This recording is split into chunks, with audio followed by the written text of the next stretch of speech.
તો તમારું બધાનું સ્વાગત છે આપણી ચેનલમાં મેડિકો સ્ટડી ઇન ગુજરાતી.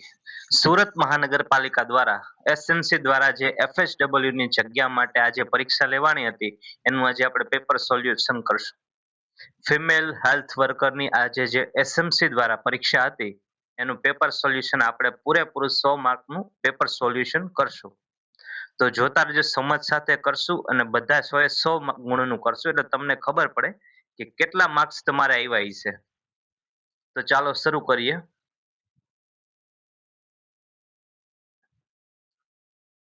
તો પહેલો પ્રશ્ન છે, માહીબેનની LMP 3/7/2025 છે તો તેમની EDD શું હોય છે? હવે LMP એટલે શું? તો કે લાસ્ટ મેન્સ્ટ્રુઅલ પીરિયડ ડેટ. હવે ધારો કે કોઈ સ્ત્રીને છેલ્લી વાર જ્યારે માસિક આવે ને એનો પહેલો દિવસ હોય ને એને કહેવાય LMP, last menstrual period date. હવે ધારો કે કોઈને એમ માની લ્યો કે આપણને શું કીધું કે 3/7/2025 આ બેનને માસિક આવ્યા છે, માહી બેનને, એટલે ત્રીજો દિવસ છેલ્લો નહીં હોય, એમને છે ને 4-5 દિવસ માસિક આવ્યા છે કે તેમને છે ને 3/7/2025 ના દિવસે માસિક ચાલુ થઈ છે અને 8/7/2025 સુધીમાં ગમે ત્યારે બંધ થઈ છે. 3 થી 5 દિવસ માસિક આવ્યા છે. એટલે આપણે માસિકનો પહેલો દિવસ ગણવાનો કે જે દિવસે માસિક બંધ થયા એ બરોબર કે આ દિવસ આ મહિનામાં બંધ થયા, પણ એ મહિનામાં પહેલો દિવસ ક્યારે હતો કે શરૂ ક્યારથી થઈ માસિક આવવાની શરૂઆત એ દિવસમાં? તો કે 3 તારીખે શરૂઆત થઈ હતી ને 8 તારીખ સુધી, એટલે કે 5 દિવસ આવ્યા, પણ આપણે 5 દિવસમાં પહેલો દિવસ ગણવાનો કે પહેલા દિવસે માસિક આવ્યા હતા અને એ છેલ્લી વખત આવ્યા હતા. હવે EDD એટલે શું? તો કે એક્સપેક્ટેડ ડેટ ઓફ ડિલિવરી. હવે તમને જ્યારે છે એ કોઈ એમ કહે કે મારે આ વખતે માસિક આવ્યા હતા અને મારે પ્રેગ્નન્સી છે, તો એના ઉપરથી જે ફિમેલ હેલ્થ વર્કર હોય એમને કોઈ આવી સ્ત્રીઓ એમની પાસે આવે સબ સેન્ટરમાં, તેમને જણાવવાનું હોય કે તમારે ક્યારે તમારા બાળકની ડિલિવરી થશે અંદાજિત. તો આપણે કઈ રીતે ગણતા હોય કે 3 મહિના, ધારો કે જે તારીખ છે એમાં 9 મહિના અને 7 દિવસ ઉમેર દેવાના. બાળક છે એ ગર્ભાશયમાં પુખ્ત થાય તે તો કેટલો ટાઈમ લાગે? તો કે 9 મહિના અને 7 દિવસ પછી બાળક બહાર આવતું રહે. 9 મહિના પછી બાળકની ડિલિવરી થઈ જાય. હવે આ આપણને તારીખ આપી તો એમાં પેલા આપણે છે 7 દિવસ ઉમેરીએ એટલે કેટલા થાય? 3 માં 7 ઉમેરીએ તો 10 તારીખ. તો આમાં 10 ક્યાં છે? તો જો ઓપ્શન ડી છે. તમારે કાંઈ બહુ જાજુ વિચારવું ન હોય તો ડાયરેક્ટ ટીક કરી શકો. હવે 7મો મહિનો છે, 7મા મહિનામાં 9 મહિના ઉમેરો તો કેટલા થાય? તો ચોથો મહિનો આવે. 7મામાં 9 મહિના ઉમેરો તો કેટલા મહિનો આવે? તો ચોથો. એટલે એનો સાચો જવાબ છે 10/4/2026 ના દિવસે બેનની EDD હોય, એટલે કે માહી બેન જો પ્રેગ્નન્ટ હોય અને એમની LMP છે 3/7/2025 હોય તો એમને બાળક ક્યારે થાય છે? તો કે 10/4/2026. મતલબ કે આજે તમે પેપર દીધું 5 દિવસ પછી એમને ડિલિવરી થશે. નવો પ્રશ્ન, બે કે તેથી વધુ વખત એબોર્શન થાય તો તે કેવા પ્રકારના એબોર્શનને શું કહે છે? બે કે તેથી વધુ વખત એબોર્શન થાય તો તેવા પ્રકારના એબોર્શનને શું કહે છે? Inevitable abortion, septic abortion, habitual abortion કે ઇનકમ્પ્લીટ એબોર્શન. હવે એબોર્શનના ઘણા બધા ટાઈપ છે, તો અમને આમાં જેટલા ઓપ્શન આપ્યા ને તમને પહેલા સમજાઈ દઉં કે સેપ્ટિક એબોર્શન એટલે શું. પહેલા તો એબોર્શન એટલે શું?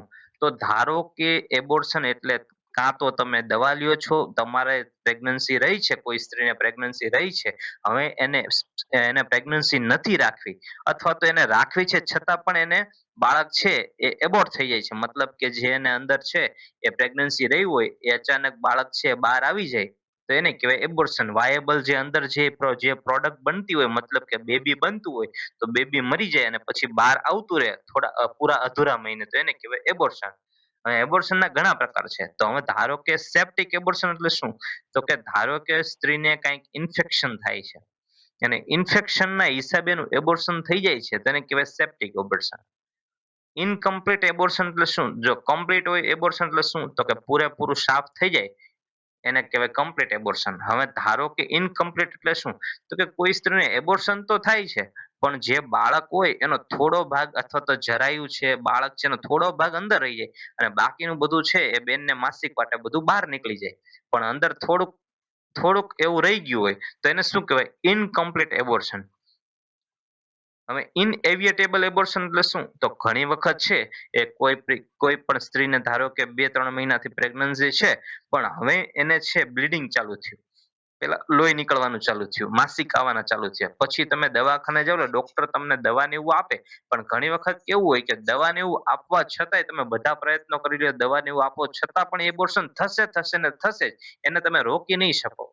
તો એને શું કહેવાય? ઇનએવિટેબલ એબોર્શન, રોકી ન શકાય એવું એબોર્શન. ઘણી વખત કેવું હોય કે એબોર્શન થવાનું હોય પણ તમે છે એ તમને ખબર હોય ડોક્ટર એમ કે ઠંડકના ઇન્જેક્શન આપ્યા ને દવા આપી, તો ઘણી વખત એબોર્શન થતું હોય પણ દવા ને એવું બધું આપે, દાખલ કરે, સારી સારવાર કરે એટલે એબોર્શન અટકી જાય અને પછી એ પૂરા મહિને બાળક જન્મે તો એને એબોર્શન ન થયું કહેવાય, એને પૂરા મહિને ડિલિવરી થઈ કહેવાય. પણ ઘણી વખત એવું હોય કે તમને કોઈ માતાને ખબર પડે કે મારે છે થોડુંક લોહી નીકળવાનું ચાલુ થયું, તો પછી તમે દવાખાને જાઓ એટલે તમને એમ કહેશે કે હવે ભાઈ આ છે એબોર્શન થશે થશે ને થશે જ, આને આપણે રોકી નહીં શકીએ, કદાચ દવા ને એવું આપશું તોય આ નહીં થાય, કારણ કે આમાં કંઈક વાંધો છે. તો એને શું કહેવાય? ઇનએવિટેબલ એબોર્શન. હવે હેબિચ્યુઅલ એબોર્શન એટલે શું? આપણે નથી કહેતા કે આ ભાઈ હેબિચ્યુઅલ થઈ ગયો, હેબિચ્યુઅલ ડ્રિંકર. આપણે નથી કહેતા કે હેબિચ્યુઅલ સ્મોકર થઈ ગયો કે એને છે ને ભાઈ બીડી પીવાની લત લાગી ગઈ, એને સિગરેટ પીવાની લત લાગી ગઈ, એનાથી નો છૂટે, એને આખો દીમાં પીવી જ પડે. એટલે આપણે શું કે હેબિટ, એક ટેવ પડી જાય. તો એવી રીતે કોઈ સ્ત્રીને છે ને વારંવાર એબોર્શન થાય. તો દર વખતે વારંવાર એબોર્શન થવા માંડે, કોઈ પણ કારણ વગર અથવા તો કોઈ કારણથી પણ વારે ઘડીએ એબોર્શન એમનેમ થતા હોય તો એને શું કહેવાય? Habitual abortion. તો બીજાનો સાચો જવાબ છે ઓપ્શન સી, હેબિચ્યુઅલ એબોર્શન. નવો પ્રશ્ન, ગ્રેવિડા એટલે શું? હવે ગ્રેવિડા અને પારા એમાં તમને પેલા ડિફરન્સ સમજાવી દઉં કે ગ્રેવિડા એટલે શું. તો કોઈ પણ સ્ત્રીને જીવનકાળ દરમિયાન ગમે એટલી વાર પ્રેગ્નન્સી રહે એટલે ઈ ગ્રેવિડા ગણાવવા માંડે. ધારો કે કોઈ ફિમેલને પહેલી વાર પ્રેગ્નન્સી રહી અને ધારો કે 2 મહિના રહી પછી એબોર્શન થઈ ગયું, ઈ નહીં જોવાનું એબોર્શન થાય, છોકરું મરેલું જન્મે, જીવતું જન્મે કે પછી જન્મીને 25 વર્ષે ઈ છોકરું મરી જાય, ઈ કઈ નહીં જોવાનું. કોઈ પણ સ્ત્રીને એના જીવનકાળ દરમિયાન ગમે ઈ સ્ત્રીને જીવનકાળ દરમિયાન ધારો કે 5 પ્રેગ્નન્સી રહી ટોટલ, પછી એને ભલે એક જ છોકરું, એને 4 વાર એબોર્શન કરાવી નાખ્યું હોય પણ એને એક જ છોકરું હોય, તો મતલબ કે એને 5 વખત તો એને પ્રેગ્નન્સી રહી તો એને કહેવાય 5 વખત પ્રેગ્નન્સી રહે એટલે એને કહેવાય 5 વખત ગ્રેવિડા થઈ કહેવાય. એની ગ્રેવિડા તમને પૂછે કેટલી ગ્રેવિડા, તો 5 વખત ગ્રેવિડા.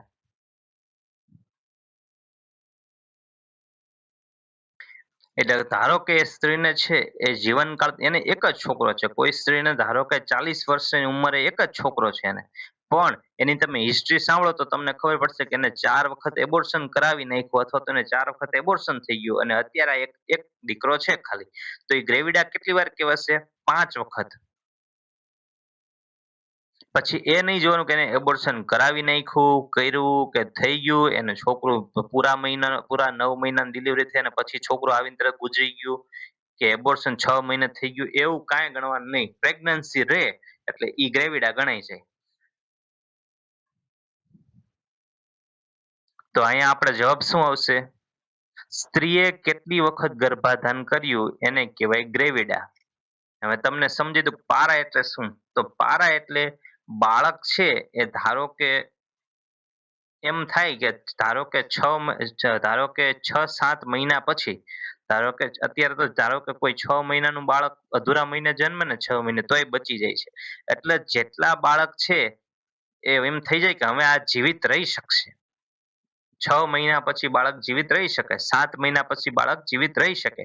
એટલે કોઈ પણ સ્ત્રીને 6 મહિનાથી ઉપર જાય ને, 7 મહિનાથી ઉપર, એટલે એટલા જેટલા ઉપરના છોકરા હોય ને એટલી વખત ઈ પારા કહેવાય. ધારો કે કોઈ સ્ત્રીને ધારો કે પહેલી વખત પ્રેગ્નન્સી રહી અને એને 9 મહિને છોકરું આવ્યું, પણ છોકરું આવીને એને કમળો થઈને ગુજરી ગયું. તો એ કેટલી વાર પારા કહેવાશે? 1 વખત. પછી છોકરું ગુજરી જાય કે એ નહીં જોવાનું, પછી ગુજરી જાય તો 6 મહિના પછી ગુજરી જાય એ નહીં ગણવા, પણ 6 મહિના સુધી હોવું જોઈએ. ધારો કે 6 મહિના પહેલા ગુજરી જાય 3 મહિને, તો એને પારા નો કહેવાય, તો એ એબોર્શનમાં ગણાય જાય. પણ 6 મહિનાથી ઉપરનો, 7 મહિનાથી ઉપરનો સમયગાળો હોય, 6-7 મહિનાથી ઉપરનો સમયગાળો, અને પછી બાળક જીવિત આવે, મૃત આવે, તો એને પારા ગણવાની. અને ટ્વિન્સ પ્રેગ્નન્સી હોય તો પણ એને એક જ વખત પારા ગણવાની. હવે ધારો કે કોઈ સ્ત્રીને બે છોકરા અત્યારે છે, 5-5 વર્ષના બે છોકરા, સોરી એક 4 વર્ષનું ને એક 6 વર્ષના બે છોકરા છે. તો એ કેટલી વાર પારા કહેવાય? તો કે 2 વખત પેરા અથવા તો પારા કહેવાય. અને એને બે જ વખત પ્રેગ્નન્સી રહી હતી, તો એને ગ્રેવિડા કેટલી વાર કહેવાય? 2 વાર કહેવાય. હવે ધારો કે કોઈ સ્ત્રીને છે અત્યારે બે છોકરા છે, મોટા થઈ ગયા છે, પણ એને પહેલા અગાઉ બે એબોર્શન થઈ ગયા હતા, અને અત્યારે બે છોકરા છે, તો એને પારા ઈ ગ્રેવિડા કેટલી વાર કહેવાય? તો કે ટોટલ 4 વાર ગ્રેવિડા કહેવાય. પણ પારા કેટલી વાર કહેવાય? તો કે 2 જ વાર કહેવાય. સમજાઈ ગયો કોન્સેપ્ટ? આ કોન્સેપ્ટ સમજવા માટે છે હો, નકરું એવું નથી કે પેપર સોલ્યુશન કરીને હેલા જેવી. અને આ આપણે જેના આપણને વેબસાઇટ ઉપરથી જે આપણને પ્રશ્નપત્ર મળ્યું છે એનો પણ ખૂબ ખૂબ આભાર કે આપણને આ પ્રશ્નપત્ર મળ્યું છે, એના થકી જ આપણે સોલ્યુશન કરાવી શકીએ છીએ. તો નવો પ્રશ્ન: સગર્ભાવસ્થા દરમિયાન ચહેરા અને કપાળ પર જોવા મળતા કાળા ડાઘને શું કહે છે? સગર્ભાવસ્થા પ્રેગ્નન્સી દરમિયાન સ્ત્રીઓને મોઢા ઉપર, કપાળ ઉપર એટલે કે ફેસ ઉપર કાળા કલરના ડાઘ જોવા મળે એને શું કહેવાય? તો એને કહેવાય ક્લોએઝમા. હવે પ્રેગ્નન્સી દરમિયાન છે ને ઈસ્ટ્રોજન અને પ્રોજેસ્ટર હોર્મોન છે ને એનું પ્રમાણ વધે. શરીરમાં હોર્મોનનું પ્રમાણ વધે. શું કામ? તો કે બાળકને છે પ્રોજેસ્ટરનું પ્રમાણ વધે. શું કામ? તો કે બાળકને પોષણ આપવા માટે. બાળકને છે એ જરાયુ ટકી જાય અને જરાયુ બાળકને પોષણ આપે એના માટે હોર્મોનના લેવલ વધતા હોય. હવે હોર્મોનના લેવલ વધે ને એટલે એને છે ને ઈ આપણું જે આપણા શરીરમાં જે સ્કિનમાં જે મેલેટોનિન હોય ને એનું સિક્રેશન વધી જાય. હવે સ્કિનમાં જે મેલેટોનિન હોય એનું સિક્રેશન વધે ને એટલે એના હિસાબે આવા કાળા ડાઘા પડે. આપણે એને કહીએ પિગમેન્ટેશન, ડાર્ક પિગમેન્ટેશન. જે ડાર્ક પિગમેન્ટેશન જે કાળા ડાઘા પડે ને એને કહે ક્લોએઝમા. તમે કોઈના મોઢા ઉપર જેને 5મો 6ઠ્ઠો મહિનો જાતો હોય એના ઉપર તમે મોઢા ઉપર જોઈશો ને તેવા ડાઘા જોવા મળશે અલગ. ડાર્ક પિગમેન્ટેશન જોવા મળશે તો એને કહેવાય ક્લોએઝમા. એ ઘણી વખત છે બાળક પછી ડિલિવરી થઈ જાય પછી થોડા સમય પછી વયા જતા હોય છે. ઘણાને રહી જાય પણ મોટા ભાગના લોકોને વહી જતા હોય છે. હવે આ સ્ટ્રાયા એટલે શું? તો તમે જે પ્રેગ્નન્ટ વુમન હોય ને એને 6 મહિનાથી ઉપર પછી થાય છે ને એટલે તમે એના પેટ ઉપર, સાથળ ઉપર, તમે પેટ ઉપર ને બધે છે ને તમે એવા ડાર્ક પિગમેન્ટેશન જેવી લાંબી લાંબી લીટીઓ જોઈ શકશો. એને કહેવાય સ્ટ્રાયા. હવે લિનિયા એટલે શું? તો લિનિયા એટલે આપણા પેટ છે ને ડૂંટી, તો ડૂંટીની લાઈનમાં પ્યુબિસ સિમ્ફાઇસિસ હોય ને, જે આપણે પ્યુબિસ બોન હોય ને, જે આ મૂત્રાશય હોય ને એની ઉપરથી, એના ઉપરથી ડૂંટીથી લઈ છેક આખી એક એક એક કનેક્ટિવ ટિશ્યુનું બેન્ડ હોય. એ બેન્ડ જનરલી બધાને હોય જ, પણ મેં તમને કીધું ને એમ હોર્મોનના કારણે મેલેનિનનું પ્રમાણ વધે એટલે એ લાઈન તમને જોવા મળે, એક લાઈન જોવા મળે એક. તો એ ભૂરા કલર જેવી જે લાઈન જોવા મળે ને એને કહેવાય લિનિયા નાઇગ્રા. પણ એ જો ન દેખાય એ તો હોર્મોનના કારણે દેખાય એટલે એને કહેવાય લિનિયા નાઇગ્રા. પણ ઘણી વખત છે એ હોય તો હાજર જ તે, ઘણી વખત સફેદ કલરની દેખાય તો એને કહેવાય લિનિયા આલ્બા. પણ જો એ સફેદ કલરની તો બધાને હોય, જનરલી હોય, પણ કોઈને પ્રેગ્નન્સીના હિસાબે પછી એ ઘણા બધી લગભગ મોટા ભાગની સ્ત્રીઓને દેખાય છે. તો એ જે લિનિયા જે ડાર્ક પિગમેન્ટેશન જે આખી લાઈન થાય ને ડોટી ઉપર તમે જોવો તો સળંગ લાઈન થાય ડોટીની લાઈનમાં, તો એને કહેવાય લિનિયા નાઇગ્રા. એટલે અહીંયા આપણો સાચો જવાબ છે ક્લોએઝમા. નવો પ્રશ્ન: 4 થી 6 અઠવાડિયાના ગર્ભના વિકાસને શું કહે છે? પહેલા ઓવમ એટલે શું? તો કે સ્ત્રીનું જે બીજ હોય એને કહેવાય ઓવમ. પછી ઝાયગોટ એટલે શું? તો કે ઓવમ અને સ્પર્મ, પુરુષના શુક્રાણુ અને સ્ત્રીના ઓવમ બે ભેગું થઈને એક એક એક સેલ બનાવે એને કહેવાય ઝાયગોટ. પછી ઝાયગોટ છે એ મોરુલામાં ફેરવાય, મોરુલામાંથી બ્લાસ્ટોસાઇટ થાય, બ્લાસ્ટોસાઇટમાંથી શું બને? તો એમાંથી બને એમ્બ્રિયો. એટલે 4 થી 8 અઠવાડિયે એટલે 1.5-2 મહિનો થાય. ધારો કે બાળકને 1.5 મહિનો થાય, તમને પ્રેગ્નન્સી રહે ને 1.5 મહિનો થાય તેને શું કહેવાય? જે પેટમાં હોય એને કહેવાય એમ્બ્રિયો, ભ્રૂણ. આપણે કહીએ ને કે ભ્રૂણ હત્યા, એને કહેવાય ભ્રૂણ. અને ફિટસ એટલે શું? તો એ એમ્બ્રિયોમાંથી પછી છે એ જ્યારે અંગ ડેવલપ થવા માંડે પછી એને 10 અઠવાડિયા પછી એને કહેવાય ફિટસ. એટલે 4 થી 8 અઠવાડિયાના ગર્ભના વિકાસને શું કહેવાય? તો એને કહેવાય એમ્બ્રિયો, ભ્રૂણ. નવો પ્રશ્ન: ઇમોશનને કાબુમાં રાખવા માટે આ પ્રવૃત્તિ અતિ મહત્વની છે. વધુ લાગણીશીલ બનવું, યોગ સાધના કરવી, સારા પુસ્તકોનું વાંચન કરવું કે ડી, બી અને સી બંને? ઇમોશનને કાબુમાં રાખવા માટે યોગ સાધના પણ કરવી જોઈએ અને સારા પુસ્તકોનું પણ વાંચન કરવું જોઈએ જેથી તમે તમારા ઇમોશનને કાબુમાં લઈ શકો. તો સાચો જવાબ છે ઓપ્શન ડી. નવો પ્રશ્ન: નીચેના પૈકી કયો ખોરાક શરીરનું બંધારણ બોડી બિલ્ડિંગ ફૂડ નીચેના પૈકી કયો ખોરાક શરીરનું બંધારણ કરે છે? પ્રોટીન, ફેટ, કાર્બોહાઈડ્રેટ કે વિટામિન? તો એનો સાચો જવાબ છે પ્રોટીન. હવે શરીરનું બંધારણ એટલે શું? તો તમે જોશો ને તો આપણા શરીરમાં ઘણું બધું છે ને પ્રોટીન જ બનેલું હોય. જેમ કે આપણા બધા અંગો છે, આપણા શરીરના કોષો છે, તો એ બધા પ્રોટીનના બનેલા હોય. એટલે શરીર શેનું બને? પ્રોટીનનું. તમને ખબર હશે કે આપણે છે ને આપણે જીમમાં જતા હોય ને તો આપણે સ્નાયુ આમ વધારવા માટે છે ને કાંઈ સ્નાયુ વધારવા આપણે છે એ ફેટ વાળું બધું ન ખાવી. આપણે પ્રોટીન પાવડર પીએ. શું કામ? તો કે પ્રોટીન પીવી એટલે આપણા સ્નાયુનો વિકાસ થાય અને સ્નાયુનો ગ્રોથ થાય એટલે આપણે સ્નાયુ આમ દેખાય. તો આપણે શેના આપણા શરીરના બંધારણ માટે શું? આ તો એક ઉદાહરણ છે હો, બાકી બધી વસ્તુમાં મોટા ભાગમાં પ્રોટીન જ વપરાય. કોઈ પણ સેલ બનવો હોય તો એમાં શું વપરાય? તો કે પ્રોટીન. એટલે આપણા શરીરના બંધારણમાં શું વપરાય? તો કે પ્રોટીન. કાર્બોહાઈડ્રેટનું કામ શું હોય? તો કે એનર્જી પૂરું પાડવાનું. હવે એ સ્નાયુ તો બનાવી નાખ્યા, પણ સ્નાયુને કામ કરવું હોય, કામ એટલે શું? તો તમારે એક હાથમાં રકાબી ઉપાડીને ચા પીવી હોય તો એ ચા પીવાની ઘટના કોણ કરાવે? તો એ કાર્બોહાઈડ્રેટ કરાવે. કે કાર્બોહાઈડ્રેટ શું કરે? ઉર્જા પૂરી પાડે. અને તમારા શરીરમાં ઉર્જા હોય તો જ તમે કંઈક કામ કરી શકો, હાથ પગ હલાવી શકો. ઉર્જા જ ન હોય એમને ખાટલામાં પડ્યા રહો. તમારે દોડવું હોય તો ઉર્જા ક્યાંથી મળે? તો કાર્બોહાઈડ્રેટ માંથી કરાવે. કાર્બોહાઈડ્રેટ અપાવે. એટલે ફેટમાંથી પણ તમને ઉર્જા મળે. ફેટમાંથી પછી કાર્બોહાઈડ્રેટમાં ફેરવાય. કાર્બોહાઈડ્રેટમાંથી પછી ઉર્જા બને. વિટામિનનું શું કામ હોય? તો વિટામિનનું આપણા શરીરમાં સેલ સારું કામ કરી શકે એના માટે કામ હોય. એટલે શરીરના બંધારણ માટે કોનું કામ હોય? તો પ્રોટીનનું. નવો પ્રશ્ન. ખોરાકમાં જરૂરી તત્વો ઉમેરી ખોરાકને વધારે પોષણક્ષમ બનાવવામાં આવે તે પ્રક્રિયાને શું કહે છે? ખોરાકમાં છે એવા અમુક તત્વો ઉમેરવાના કે જેથી ખોરાક પોષણક્ષમ બને. ધારો કે તેલ છે, તમે જોતા હશો કે તેલ હોય એમાં લખ્યું હોય કે વિટામિન એ થી ભરપૂર. તે મતલબ કે એમાં વિટામિન એ ક્યાંય હતું નહીં, પણ વિટામિન એ ઉમેર્યું. શું કામ? કારણ કે તમને ખોરાકમાં વિટામિન એ મળી રહે.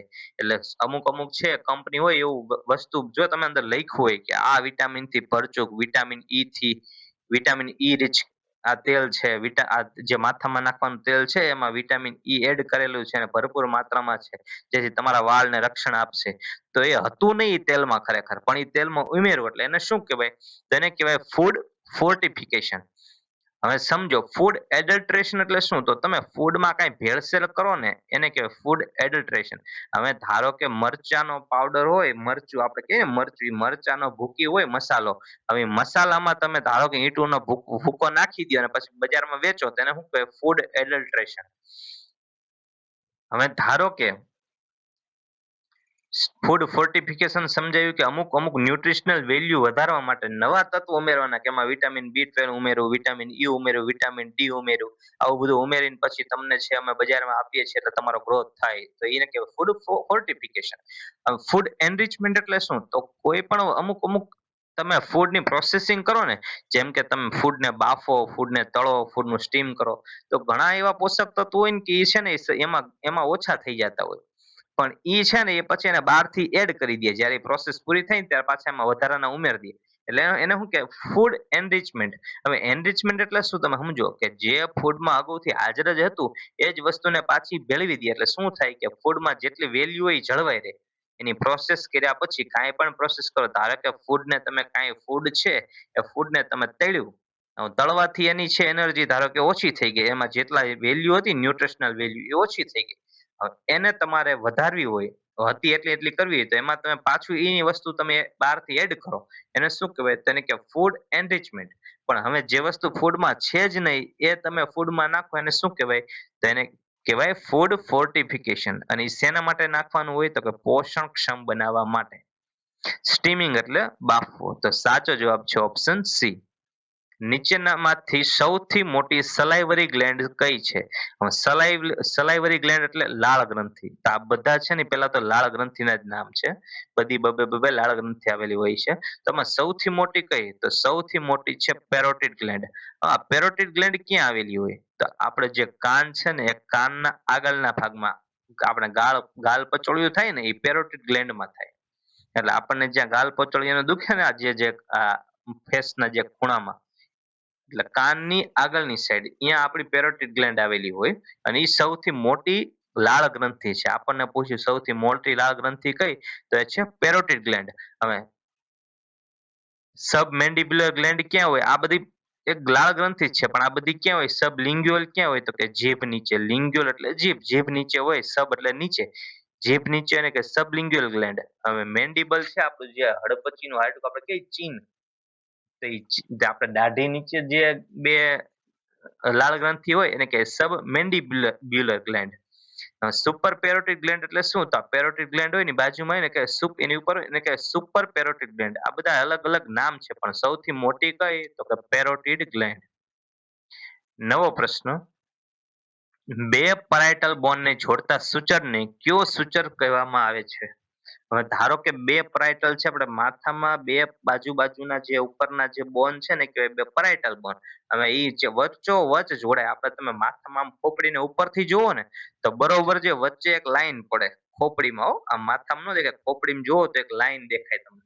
તો એ લાઈન હોય ને એને કહેવાય સજાઇટલ સૂચર. એનાથી બે બોન જોડાયેલા હોય. કયા બોન? તો કે પરાઇટલ બોન. શેનાથી જોડાયેલા હોય? તો કે સજાઇટલ સૂચર. સૂચર એટલે શું? ખાંચ. ધારો કે આપણા પર જોવો તો બે હાડકા જોડાવા એક ખાંચ હોય, કે આપણે કેમ ધારો કે કઈ બે વસ્તુને આપણે જોડીએ તો એમાં ખાંચ રહી જાય. ધારો કે બે બાયણા છે આપણે આમ બંધ કરીએ અને પછી ખોલીએ તો બે બાયણા જ્યાં ભેગા થઈ અહીંયા ખાંચ પડતી હોય, અહીંયાથી જ ખુલતા હોય ને, એવી રીતે માથામાં પણ ખોપડીમાં પણ ત્યાંથી આમ હાડકું ખુલે તો અહીંયા બે હાડકા જ્યાં જોડાય ત્યાં એક એવી ખાંચ પડે. તો એ ખાંચને શું કહેવાય? તો કે સૂચર. અંગ્રેજીમાં શું કહેવાય? સૂચર. એટલે સજાઇટલ સૂચર. એનાથી બે પરાઇટલ બોન જોડાય. બોન એટલે હાડકા, ઉપરના જે ખોપડીના બે હાડકા હોય એ જોડાય. નવો પ્રશ્ન, ડુંગરાળ વિસ્તારમાં એક સબ સેન્ટર આશરે કેટલી વસ્તીને આવરી લે છે? ડુંગરાળ વિસ્તારમાં એક સબ સેન્ટર કેટલી વસ્તીને આવરી લે? 2000, 4000, 3000 કે 5000? તો સાચો જવાબ છે 3000. ડુંગરાળમાં કેટલી વસ્તીઓ હોય? તો એનો સાચો જવાબ છે 3000. હવે નવો પ્રશ્ન, પ્રસૂતિ માતાને પોસ્ટનેટલ પીરિયડમાં કુલ કેટલી વિઝિટ એફએચડબલ્યુ દ્વારા કરવાની હોય છે? પેલા કોઈને ધારો કે પ્રેગ્નન્સી છે, એને કોઈ પણ સ્ત્રીને પ્રેગ્નન્સી હોય પછીની ડિલિવરી થઈ જાય, તો ડિલિવરી પછીના 42 દિવસને શું કહેવાય? ધારો કે કોઈ સ્ત્રીની આજે ડિલિવરી થઈ તો આજથી દોઢ મહિનો એટલે 42 દિવસ સુધી એને શું કહેવાય? તેને કે post natal period. Post natal period દરમિયાન તમારે જે એફએચડબલ્યુ હોય, ફિમેલ હેલ્થ વર્કર, એને તમારે છે ને ઈ જે સ્ત્રી હોય એની તમારે વિઝિટ કરવાની હોય. જે પ્રસૂતિ માતા હોય ને એને તમારે થોડા થોડા દિવસ વિઝિટ કરવાની હોય. તો કેટલી વિઝિટ કરવાની હોય? તો ધારો કે 6 વિઝિટ કરવાની હોય. હવે ધારો કે કોઈ સ્ત્રીની ઘરે ડિલિવરી થઈ છે અત્યારે, એટલે ઘરે ડિલિવરી ઓછી થાય છે એવું નથી કે નથી જ થતી, થાય છે. ગામડામાં હજુ પણ ઘરે ડિલિવરી થાય જ છે. તો જે દિવસે ડિલિવરી થાય એ દિવસે ફિમેલ હેલ્થ વર્કરે ત્યાં જવાનું. ધારો કે સંસ્થા ખાતે થઈ હોય, કોઈ પણ સંસ્થામાં હોસ્પિટલમાં ડિલિવરી થઈ હોય, પ્રાઇવેટ હોસ્પિટલ, ગવર્મેન્ટ હોસ્પિટલ, તો એફએચડબલ્યુ જવાનું આવતું નથી. પણ જો કઈ ઘરે થયું હોય તો પેલા જ દિવસે જે દી ડિલિવરી થાય તે દી એફએચડબલ્યુ એ જવાનું હોય. તો ટોટલ કેટલી વિઝિટ થાય? તો 7 વિઝિટ થાય. એટલે 7 વિઝિટ છે એનો સમયગાળો અલગ અલગ હોય, મતલબ કે આજ જાઓ, ત્રીજા દાડે જાઓ, 7મા દાડે જાઓ, 14મા દાડે જાઓ, 21મા દાડે જાઓ, 28મા દાડે જાઓ અને 42મા દિવસે જાઓ. આવી રીતે તમારે 6-7 વિઝિટ ટોટલ કરવાની હોય. ઘરે થઈ હોય તો 7 કરવાની હોય, હોસ્પિટલમાં થાય તો 6 કરવાની હોય. શું કામ કરવાની હોય? અહીંયા આટો મારીને આવતું નથી રહેવાનું. આમ તમને બેહવા હાટુ નથી બોલાવતા, અહીંયા શું કામ બોલાવે? તમારું શું કામ એવું? શું કામ સરકારે નક્કી કર્યું કે આ તમે એની જ મુલાકાત લેજો? ઘણી વખત છે એ ડિલિવરી પછી પોસ્ટ નેટલ પીરિયડ હોય ને, એમાં પોસ્ટ નેટલ પીરિયડમાં બ્લીડિંગ થઈ શકે, એને કહેવાય પોસ્ટ પાર્ટમ હેમરેજ. પોસ્ટ પાર્ટમ હેમરેજ એટલે શું? ડિલિવરી પછી ધારો કે 42 દિવસમાં માતાને જ્યાં ટાંકા લીધા હોય ત્યાંથી બ્લીડિંગ કાંઈ થતું હોય, ટાંકા પાયકા હોય, એની કાંઈ તબિયત વધુ બગડતી હોય, તો એ તમને જાણ થાય અને તમે ઉપર જાણ કરી શકો એ માટે કરે છે, કે જેથી માતાનું છે એ આરોગ્ય જોખમમાં ન મુકાય. આમ તો આંટો મહિને આવતું નથી રહેવાનું. બાળકની તંદુરસ્ત તબિયત કેવી છે, માતાને કેવું છે, ખાસ તો માતાને કેવું છે, એને કઈ એવો ટાંકા બાકા પાયકા નથી ને, જે ઓલા આ જે બધા લોકિયા રૂબરા ને લોકિયા આલ્બા એ બધા ડિસ્ચાર્જ છે એ પૂરા થઈ ગયા, કઈ એમાં વાંધો નથી ને, કઈ બ્લીડિંગ નથી થતું ને, સારું છે ને, તબિયતમાં સુધાર છે ને, આ બધું પૂછવા માટે જ આવવાનું હોય. એવું નથી કે અહીંયા બે નામ તો પૂછીને આવતું રહેવાનું સારું છે સારું છે. એટલે યાદ રાખજો શેના માટે છે એ આ બધું વિઝિટ કરવાની હોય. નવો પ્રશ્ન, કયા પ્રકારની એક્ટિવિટીનો પ્રિવેન્ટિવ કેરમાં સમાવેશ થાય છે? કયા પ્રકારની એક્ટિવિટીનો પ્રિવેન્ટિવ કેરમાં સમાવેશ કરવામાં આવે છે? એનિમિયામાં આયરનની ગોળી આપવી, વિટામિનની ઉણપમાં વિટામિનની ગોળી આપવી, ઇમ્યુનાઇઝેશન આપવું કે ડાયરિયામાં ઓઆરએસ આપવું. હવે તમે સમજો કે પ્રિવેન્ટિવ કેર એટલે શું? તો કે કોઈ પણ રોગને રોકવા માટે, પ્રિવેન્ટ એટલે રોકવું. તો કોઈ પણ રોગને રોકવા માટે તમે એની કંઈક જાળવણી કરો એને કહેવાય પ્રિવેન્ટિવ કેર. થઈ ગયા પછી તમે આપો ને એને સારવાર કહેવાય. કે ધારો કે કોઈ વ્યક્તિને એનેમિયા થઈ ગયો અને પછી એનેમિયા થઈ ગયા હોય એમાં તમે આયરનની ગોળી આપો ને તેને સારવાર આપી કહેવાય. કોઈને વિટામિનની ઉણપ ઓલરેડી થઈ ગઈ છે ને પછી વિટામિનની ગોળી આપો ને તેને સારવાર કરી કહેવાય. કોઈને ધારો કે ઝાડા થઈ ગયા છે ને પછી તમે ઓઆરએસ નું પેકેટ આપ્યું તેને સારવાર કરી કહેવાય. હવે ધારો કે કોઈ પણ સ્ત્રી છે એ તંદુરસ્ત છે પણ તમે એને આયરનની ગોળી આપતી તો એ પ્રિવેન્ટિવ કહેવાય. પણ હવે એને એનિમિયા થઈ ગયું છે, કોઈ પણ સ્ત્રી છે એ હેલ્ધી નથી પણ એને રોગ થયો છે, એનિમિયા એટલે લોહીના ટકા ઘટી ગયા છે અને પછી આયરનની ગોળી આપો ને તો એને છે ને સારવાર કહેવાય. પણ ધારો કે એ સ્ત્રીને એનિમિયા છે એ થયો નથી અને હેલ્ધી છે પણ તોય છતાં તમે એને સમજાવો છો કે તમારે ફોલિક એસિડની ગોળી લેવી જોઈએ પ્રેગ્નન્સીમાં, આયરનની ગોળી ક્યારેક લેતું રહેવું જોઈએ, આલ્બેન્ડાઝોલ લેતું રહેવું જોઈએ, એને પ્રિવેન્ટિવ કેર. હવે ઇમ્યુનાઇઝેશન આપવું એટલે શું?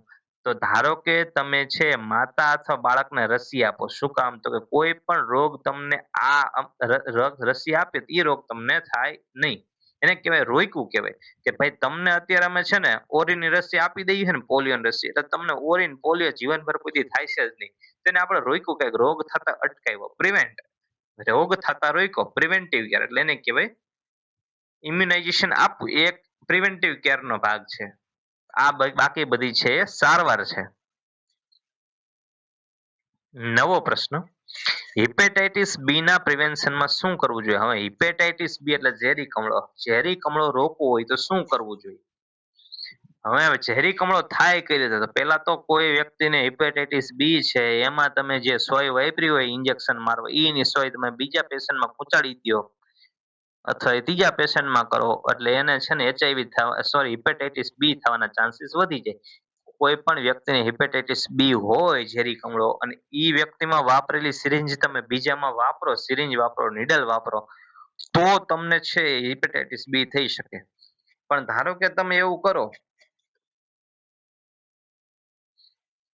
કે ડિસ્પોઝેબલ સિરિંજ વાપરો, ડિસ્પોઝેબલ સિરિંજ નીડલનો ઉપયોગ કરો. મતલબ ડિસ્પોઝેબલ એટલે શું? તો કે એકવાર વાપરી અને પછી નાખી દીધી. હવે નાખી દો એટલે પછી ક્યાંય વપરાશમાં આવવાની નથી, નવી નવી બનાવીને તમે વાપરો છો તો એકબીજામાં રોગ ફેલાવાના ચાન્સીસ છે જ નહીં. એટલે એને કહેવાય હિપેટાઇટિસ બી. કઈ રીતે રોકવું?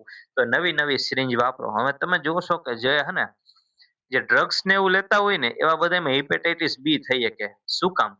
તો કે ડ્રગ્સ ને એવું લેતા હોય ને તો ઘણી વખત કેવું હોય કે હું જે સોય વાપરું ને મને કમળો હોય પછી હું જે ડ્રગ્સમાં સોય વાપરું ને એની પાછો મારા ભાઈબંધને આપું કે લે તું ડ્રગ્સ પહોંચાડ દે. બાકીના પાંચ ભાઈબંધ હોય એ બધા એક ને એક સિરિંજ વાપરે અને એની સિરિંજ પાછા પૈસા ન હોય એટલે 4-5 દી વાપરી રાખે.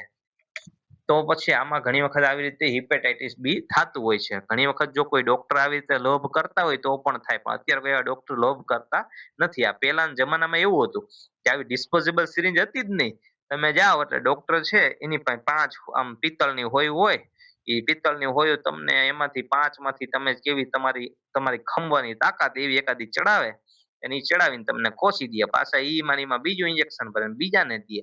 પાછું ગરમ કરીને ત્રીજાને દે એટલે એની જ વર્ષ સુધી ઈને જ વાપરે. ખાલી ગરમ કરે પાણી અને પાણીમાં એ બોળી દે. ગરમ કરેલું પાણી સાફ કરીને પાછા જવા દે. ઘણી વખત શું હોય કે સરખું સાફ ન થાય, પાણી બરોબર ગરમ ન હોય તો આ હિપેટાઇટિસ બી ના જંતુ હોય કે મરી ન જાય એવી રીતે ઇઝીલી. એટલે પહેલાના સમયમાં આવી રીતે જયારે ડિસ્પોઝેબલ સિરિંજ નહોતી ત્યારે વધુ થતા. પણ હવે તો શું આવી ગયું કે ભાઈ સિરિંજ પણ પતલી આવી જાય અને પતલીથી કાંઈ ફેર નથી, પતલીથી દુખાવો ઓછો થાય ખાલી. પણ સિરિંજ તમે ફરીથી નવો વાપરો એટલે કોઈ પણ એકબીજાના અરસપરસ છે એ રોગ થવાના ચાન્સીસ ઘટી જાય. તો સાચો જવાબ છે ડિસ્પોઝેબલ સિરિંજ નીડલનો ઉપયોગ. નવો પ્રશ્ન, બ્લડ પ્રેશર લેતી વખતે કઈ આર્ટરી પર અવાજ સાંભળવામાં આવે છે? હવે બ્લડ પ્રેશર તમે ક્યાં સાંભળો? પહેલા તો બ્લડ પ્રેશર સાંભળ્યા હાથમાં. ફિમોરલ આર્ટરી ક્યાં હોય? તો કે આપણા સાથળ છે ને જે સાથળનો ભાગ, ગ્રોઈન રિજિયન, એ જાંઘના ભાગમાં ફિમોરલ આર્ટરી હોય. પોપ્લેટિયલ ક્યાં હોય? તો આપણે જે આપણી આપણી શું કહેવાય ની જોઈન્ટ જે આપણા ઘૂંટણ છે ને ઘૂંટણ, ઘૂંટણની પાછળ હોય ને એને કહેવાય પોપ્લિટિયલ આર્ટરી. અને કેરોટિડ આર્ટરી કઈ તો આપણા મગજને જે લોહી પહોંચાડતી હોય ને, આપણે જે તમે સિરિયલમાં જોતા હશો કે આમ મોઢાની બાજુમાં ગળા ઉપર આમ બે આમ હાથ મૂકી એમ કે આ તો મરી ગયા છે, સી ઇઝ ડેડ, એમ એમ કે ને. તો એ જે પલ્સ સાંભળતા ને કેરોટિડ પલ્સ સાંભળતા હોય, એ મગજને લોહી પહોંચાડતી આર્ટરી હોય. એટલે એ જે ઉપર હોય એ કેરોટિડ આર્ટરી હોય. સાથળના ભાગમાં હોય એ ફિમોરલ આર્ટરી હોય, અને સાવ જે આપણા પોપ્લિટિયલ મતલબ કે ઘૂંટણની પાછળ હોય, ઢીંચણની પાછળ, ઈ કહેવાય પોપ્લિટિયલ આર્ટરી. અને બ્રેકિયલ આર્ટરી એટલે જે આપણે છે, આપણે જ્યાં હાથમાં જે પટ્ટો બાંધીએ બીપી માપવા માટે, તો એ હાથમાં જે પટ્ટો માપીએ અહીંયા હોય બ્રેકિયલ આર્ટરી. એલ્બો જોઈન્ટમાં આગળની સાઈડ, એને કહેવાય બ્રેકિયલ આર્ટરી. નવો પ્રશ્ન, યુરિન આલ્બ્યુમિનનો ટેસ્ટ હોટ ટેસ્ટ કરવા માટે કયું સોલ્યુશન વપરાય છે? યુરિન આલ્બ્યુમિનના હોટ ટેસ્ટ માટે કયું વપરાય? તેનો સાચો જવાબ છે એસિટિક એસિડ. એસિટિક એસિડ છે એ તમે યુરિન ભર્યું હોય, એક તમે ટેસ્ટ ટ્યુબ હોય, કચનળી કહીએ આપણે એને, કચનળીમાં તમે પેશાબ ભર્યો હોય, એમાં પછી તમે એસિટિક એસિડ નાખીને પેશાબને ગરમ કરો, એટલે તમને ખબર પડે કે એમાં આલ્બ્યુમિનની હાજરી છે કે નહીં. એને કહેવાય યુરિન આલ્બ્યુમિન હોટ ટેસ્ટ. અને એસિટિક એસિડ તમે અંદર નાખો એના ઉપરથી તમે જાણી શકો. નવો પ્રશ્ન, કયા પ્રકારના રેડિયેશન દ્વારા સાધનોને જંતુમુક્ત કરવામાં આવે છે? હવે સાધનોને જંતુમુક્ત શેનાથી કરવામાં આવે? તો સાધનોને આલ્ફા, બીટા, એક્સ-રે કે ગામા રેડિયેશન? તો સાધનોને કરવામાં આવે ગામા રેડિયેશનથી. સાધનોને શેનાથી જંતુમુક્ત કરવામાં આવે? Option D, gamma radiation. નવો પ્રશ્ન, વર્મ્સ દૂર કરવા આપવામાં આવતા એનીમાને શું કહે છે? હવે પેલા એનીમા એટલે શું? તો આપણે છે ને કોઈ પણ પેશન્ટને ગુદાદ્વાર દ્વારા આપણે કંઈક એને છે ને અંદરથી આપણે બહારથી કંઈક એવું જેલી જેવું પાણી કંઈક આપણે અંદરથી બહારથી આપણે એને પુશ કરીએ, અંદરની સાઈડ ધકેલીએ, અને પછી બધું બહારથી સાફ થઈને બહાર આવતું રહે, એને કહેવાય એનીમા. ધારો કે કોઈને કબજિયાત છે અને ઝાડો નથી ઉતરતો, તો હવે જે અંદર મળ જે ગંઠાઈ ગયું છે, જે આપણા આંતરડામાં જે ગુદાદ્વારમાં, એ મળને બહાર તો કાઢવું પડશે ને. તો આપણે છે ને પાણી અને સાબુનું પાણી કરીને આપણે છે ને એ નળી વાટે છે ગુદાદ્વારમાં જવા દઈએ, એટલે પછી બધુંય પાણી છે, પાણી જાય છે એટલે મળ ઢીલું થઈને પછી બહાર આવતું રહેશે, એને કહેવાય એનીમા. હવે વર્મ્સ એટલે શું? તો વર્મ્સ એટલે આપણે જેલા પેટમાં કીડા થાય ને નૂડલ્સ જેવા, એ કીડાને કહેવાય વર્મ્સ. હવે વર્મ્સ દૂર કરવા માટે શું આપવાનું હોય, કયું એનીમા અપાય? તો હવે જે વર્મ્સ દૂર કરવા, વર્મ્સ એક પેરાસાઇટ છે. તો હવે એન્થલમેન્ટિક છે ને, એન્થલમેન્ટિક નો મતલબ શું થાય? તો કે કોઈ પેરાસાઇટ ને મારવા માટે દવા વપરાય ને, એને કહેવાય એન્થલમેન્ટિક. હવે એન્થલમેન્ટિક એનીમા આપણે આપીએ એટલે એનાથી છે વર્મ્સ મરી જાય અને પછી બહાર આવતા રહે, સંડાસ ફાટે બહાર આવતા રહે. કારણ કે આપણે ઇનીમાં આપીએ, ઇનીમાં આપીએ એટલે કાંઈ પણ વસ્તુ છે એ ચોખ્ખું થઈને આવજો. નીચે લખ્યું સોપ વોટર એનીમા. તમને કબજિયાત હોય તો તમે સોપ વોટર એનીમા મતલબ સાબુ વાળું પાણી કરીને છે નીચે ચડાવો ગુદાદ્વારમાં. શેના મદદથી? તો કે ભાઈ બાટલા નળી માર્ગે નળીથી ચડાવો તમે, એટલે બધું તમારે છે કચરો બધો સાફ થઈને બહાર આવતો રહે. જે કબજિયાત થયું હોય, જે મળ ગંઠણ બધું બહાર આવતું રહે. તો એ શેનાથી થાય? તો કે સોપ વોટર એનીમાંથી થાય. પણ ધારો કે તમને કાંઈ અંદર કીડા છે, તો એ કીડાને મારવા માટે શું વપરાય અને એને બહાર કાઢવા માટે? એન્થલમેન્ટિક એનીમા. નવો પ્રશ્ન, લેપ્રસીમાં દર્દીને એમડીટી સારવારમાં કઈ દવા આપવામાં આવે છે?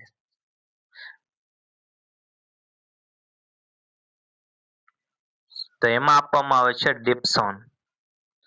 લેપ્રસીના દર્દીને એમડીટી સારવારમાં કઈ દવા આપવામાં આવે છે? તો એનો જવાબ છે ડેપ્સોન.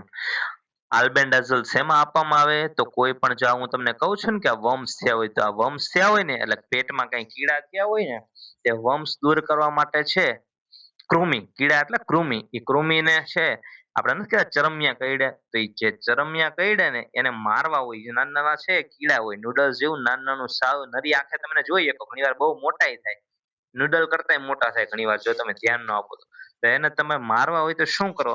તો એને મારવા માટે સરકારી હોસ્પિટલોમાં, પીએચસીમાં, સીએચસીમાં, સબ સેન્ટરમાં બધા આલ્બેન્ડાઝોલની ગોળી આપે.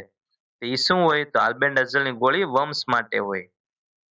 એટિનોલોલ શેની માટે હોય તો એ બીપી ની દવા છે. આ એટિનોલોલ એટલે કોઈનું બીપી વધી ગયું હોય તો ઓછું કરવા એટિનોલોલ અપાય. અને વિટામિન એ શું છે તો કે ભાઈ આંખની તમારી દ્રષ્ટિ સુધરે, તમારી ઇમ્યુનિટી વધે, એટલે એના માટે શું આપે? વિટામિન એ નો ડોઝ આપે. તમે ઓરી સાથે તમને નાનપણમાં બાળકોને ઘણી વખત છે એ નાનપણમાં બાળકો આંધળા ન થઈ જાય એની માટે શું આપે? Vitamin A. આંખ છે સારી રહે એના માટે શું આપે? Vitamin A. તો ડેપ્સોન છે શેમાં અપાય તો કે ટીબીમાં. નવો પ્રશ્ન, રોટા વાયરસની વેક્સિન કયા રૂટથી આપવામાં આવે છે? ઇન્ટ્રાડર્મલ, મોં વાટે, ઇન્ટ્રામસ્ક્યુલર, સબક્યુટેનિયસ. તો રોટા વાયરસ ક્યાં આપવાની હોય તો કે ઓરલી. હવે બે રસી એવી છે કે જે ઓરલી આપવાની હોય. એક છે બે રસી એવી છે કે જે મોં વાટે આપવાની. એક છે પોલિયોના, જે તમે નાનપણમાં પોલિયોના ટીપા પીધા હશે એ પોલિયોના ટીપા, અને બીજું છે રોટા વાયરસ. આ બે છે એ મોં વાટે આપવાની હોય. હવે નવો પ્રશ્ન, ઓપરેશન કરેલ ભાગનું હલનચલન અટકાવવા માટે રાખવામાં આવતી બેગને શું કહે છે? Sponge bag, water bag, send bag કે યુરો બેગ? હવે ધારો કે કોઈ પણ, હાલો એમ માનીએ કે કોઈ પેશન્ટને છે એ હાડકાના પગમાં ઈ પડી ગયો, ફ્રેક્ચર થઈ ગયું, હાડકું ભાંગી ગયું પગનું, એટલે એને હાડકાનું પગને આમ છે એ ઓપરેશન કરીને પછી આડોળો પગ હલનચલન ન થાય ને, એટલે એને છે ને બે બાજુ છે એમ કે કેવો વજન બજન મૂકે જેથી એને છે એ હલનચલન ન થાય અને ઓપરેશન પછી એને સારું રહે. તો એના માટે તમે શું આપો? હવે યુરોબેગ એટલે શું? તો પેશાબની કોથળી. કોઈ પણ વ્યક્તિને પેશાબ ન ઉતરતો હોય ને તો આપણે પેશાબની નળી નાખીએ, પછી ઈ પેશાબ છે ને નકરો આવ્યા કરે, એટલે ઈ આવ્યા ન કરે એની માટે આપણે એને બેગ આપી જેથી પેશાબ તમારો બધો બેગમાં જમા થાય, એને કહેવાય યુરોબેગ. સ્પંજ બેગ એટલે શું? તો આપણે ઘણી વખત છે ને આપણે અત્યારે બધા બેગ આવે ને, જે લેપટોપ છે, આપણું ગિટાર હાચવવા હાટુ ગિટારને અંદર મૂકી દઈ, જેમ ખેલાડીઓના બેટ હાચવવા અંદર મૂકી દઈએ સ્પંજ વાળા બેગમાં. આપણે લેપટોપ સાચવવા માટે આપણા બેગને, લેપટોપના બેગને આપણે ખબર ગાદી વાળું હોય એમાં આપણે મૂકી દઈએ ખાનામાં, એને કહેવાય સ્પંજ બેગ. વોટર બેગ એટલે શું? તો વોટર બેગ એટલે તમે જેટલું પાણીની, ગરમ પાણીની કોથળી કઈ શેક કરો એને પણ વોટર બેગ કહેવાય, અને આમથી પાણી ભરેલી કોથળી એને પણ વોટર બેગ કહેવાય. સેન્ડ બેગ એટલે શું? તો સેન્ડ બેગ એટલે શું? તો કે સેન્ડ બેગમાં છે એ રેતી ભરી હોય, એમાં છે આયરનની પ્લેટું હોય કે જેનાથી એ છે વજન વાળું બને. એટલે સેન્ડબેગ હોય એ વજન વાળું હોય, એટલે તમે ઓપરેશન કરીને જ્યારે આવો ત્યારે છે ફરતું છે એને સીટ જેવું કવર હોય અને તમને આમ ગાદી જેવું જ લાગે, અને અંદર છે રેતીને એવું ભર્યું હોય અને છે લોખંડ ભર્યું હોય, લોખંડની પ્લેટ હોય. તો એ શેના માટે વપરાય? તો સેન્ડબેગ વપરાય ઓપરેશન કરેલા ભાગનું હલનચલન અટકાવવા માટે. શું વપરાય? સેન્ડબેગ. નવો પ્રશ્ન, મરણની નોંધણી કેટલા દિવસમાં કરાવવી જરૂરી છે? મરણની નોંધણી કેટલા દીમાં? જન્મ હોય કે મરણ, એની નોંધણી કેટલા દિવસમાં કરાવવાની હોય? તો એની જન્મ મરણની નોંધણી છે ને 21 દિવસમાં કરાવવાની હોય. ધારો કે તમે છે એ 21 દિવસમાં નથી કરાવતા ને પછી થોડાક દી પછી કરાવો તો એનો કંઈક ફાઇન હોય, ફાઇન દેવો પડે તમારે, એનો દંડ હોય દંડ ભેગો દેવો પડે. ધારો કે તમે છે એ પછી 6 મહિના પછી કરાવો છો તો પછી તમારે છે એના જે અધિકારી હોય એની હાજરીમાં બધું કરવું પડે, અને આ છે એમનેમ થઈ શકે. અને ઓલું તો પછી એના અધિકારીઓની હાજરીમાં કરવું પડે, એટલે એમાં બધા જાજા લોચા લાપસી થાય. તો તમારે જન્મ કે મરણની નોંધણી કેટલા દીમાં કરાવી નાખવાની હોય? તો કે ભાઈ 21 દિવસમાં કરાવી નાખવાની હોય. નવો પ્રશ્ન, ઇન્જેક્ટેબલ કોન્ટ્રાસેપ્ટિવ કયા રૂટથી આપવામાં આવે છે? હવે ઘણી વખત છે ને કે જે પણ કોઈ લોકો કામ કરતા હશે ને સરકારી હોસ્પિટલમાં, એને ખબર હશે, તો ઘણા કોઈ છે સરકારીમાં ઇન્જેક્શન લેવા ગયા હશે ને, શેના ઇન્જેક્શન? પ્રેગ્નન્સી ન રહી જાય એના માટે. કોન્ટ્રાસેપ્ટિવ પિલ્સ ન ખાવી હોય, તમારે કોન્ડોમનો ઉપયોગ ન કરવો હોય, તો તમે કંઈક કોન્ટ્રાસેપ્ટિવ્સ અલગ તમે શું વાપરશો? તો તમને ડોક્ટર છે સજેસ્ટ કરે કે ઇન્જેક્શન મારી દઈએ આપણે, તમને આજે એક ઇન્જેક્શન મારી દઈએ ને એટલે તમને 3 મહિના સુધી રાહત રહેશે, કે તમને પ્રેગ્નન્સી નહીં રહે, કારણ કે અમે એવું ઇન્જેક્શન આપીએ. તમે ઘણી વાર જોઈએ તો સફેદ દૂધ જેવું ઇન્જેક્શન આપશે. જે હોર્મોનલ ઇન્જેક્શન આપે ને એ ઇન્ટ્રા મસ્ક્યુલર આપવાનું હોય, સ્નાયુમાં મારવાનું હોય. તમને ખબર હોય તો બાવડે ઇન્જેક્શન મારશે અને આખું ઇન્જેક્શન છે એ ખૂંચાડી દેશે. આખું ઇન્જેક્શન ખૂંચાડે એટલે ક્યાં જાતું હોય? તો અંદર મસલમાં જાતું, સ્નાયુમાં. હવે સ્નાયુમાં જઈને શું કહેવાય? મસ્ક્યુલર. ઇન્ટ્રામસ્ક્યુલર એટલે ઇન્જેક્ટેબલ કોન્ટ્રાસેપ્ટિવ કયા રૂટથી આપવાનું હોય? તો કે ઇન્ટ્રામસ્ક્યુલર. નવો પ્રશ્ન, મિડ ઇયર પોપ્યુલેશનમાં 1 વર્ષ દરમિયાન 1000ની વસ્તીએ જન્મતા જીવિત જન્મો એટલે બર્થ રેટ. કેટલા જન્મ થાય છે એને કહેવાય બર્થ રેટ. નવો પ્રશ્ન, ઇમરજન્સી કોન્ટ્રાસેપ્ટિવ પિલ્સમાં શું કન્ટેન્ટ આવે છે? ઇમરજન્સી કોન્ટ્રાસેપ્ટિવ પિલ્સમાં શું કન્ટેન્ટ આવે, તો એનો સાચો જવાબ છે લિવોનોર્જેસ્ટ્રોલ. પ્રોજેસ્ટેરોન છે એનું જ આ એક સિન્થેટિક છે, એ ડિરાઇવેટિવ્સ છે. પ્રોજેસ્ટેરોન હોર્મોન આવે ને એનું એક આ ડિરાઇવેટિવ છે સિન્થેટિક, લિવોનોર્જેસ્ટ્રોલ. 1.5 mg, 1.5 મિલીગ્રામ હોય એની ગોળી આવે. તમે ઘણી વખત સાંભળ્યું હશે કે અનવોન્ટેડ 72, તમે ઘણી આ જાહેરાતમાં ને એમાં સાંભળતા હશો અથવા તો કોઈના કાગળિયા જોતા હશો કે તમને જ્યાં હોય ત્યાં તમે અનવોન્ટેડ સેક્સ કર્યું હોય ને એને એના માટે લેવાની હોય લિવોનોર્જેસ્ટ્રોલ અનવોન્ટેડ 72. હવે અનવોન્ટેડ 72 શું કરે, લિવોનોર્જેસ્ટ્રોલ શું કરે, તો કે તમારા શરીરમાં આ ગોળી ખાવ એટલે તમારા શરીરમાં છે, ધારો કે તમે આજે સેક્સ્યુઅલ એક્ટિવિટી કરી, હવે તમને બીક છે કે જે પુરુષના જે શુક્રાણુ છે તો 3-4 દિવસ જીવતા રહેશે, અને મારે પણ બીજ ફૂટવાનો સમય થઈ ગયો છે, 2-4 દિવસમાં બીજ ફૂટશે, તો પ્રેગ્નન્સી રહી શકે. એટલે પ્રેગ્નન્સી ન રહેવા માટે તમે ધારો કે આજે સેક્સ્યુઅલ એક્ટિવિટી કરી પણ પ્રેગ્નન્સી તમને ન રહે એટલા માટે એના માટે તમે છે કે એવું કે ગોળી ખાઓ, કે ગોળી ખાવાથી શું થાય, તો કે તમારું 2-3 દિવસ બીજ જ ન ફૂટે. તમારા શરીરમાં લિવોનોર્જેસ્ટ્રોલની ગોળી ખાવ અનવોન્ટેડ 72, એટલે એના હિસાબે બીજ પ્રોજેસ્ટેરોનનું લેવલ વધી જાય, અને પ્રોજેસ્ટેરોનનું લેવલ વધે એટલે તમારા શરીરમાં 2-3 દિવસ બીજ ફૂટે જ નહીં. એટલે ફૂટશે નહીં તો 2-4 દિવસમાં તો જે ઓલા પુરુષના શુક્રાણુ હોય છે એ નાશ થઈ જાય. એટલે આને કહેવાય તમે પ્લાનિંગ વગરનું સેક્સ્યુઅલ એક્ટિવિટી કરો ત્યારે તમારે પ્રેગ્નન્સી ન રાખવી હોય એની માટે ઇમરજન્સી કોન્ટ્રાસેપ્ટિવ પિલ્સ લો. તેમાં શું કન્ટેન્ટ આવે, તો એમાં આવે લિવોનોર્જેસ્ટ્રોલ. એટલે એનું તમે આમ નામ બોલી શકો કે એમાં કન્ટેન્ટ હોય લિવોનોર્જેસ્ટ્રોલ, પણ એનું નામ શું, તો કે અનવોન્ટેડ 72. આ એક બ્રાન્ડ નેમ છે. જન્મ પછી 5 માસના અંતે બાળકનું વજન કેટલું થાય, હોય એટલું રહે, કઈ ફેર ન પડે, ડબલ થઈ જાય, 3 ગણું થાય?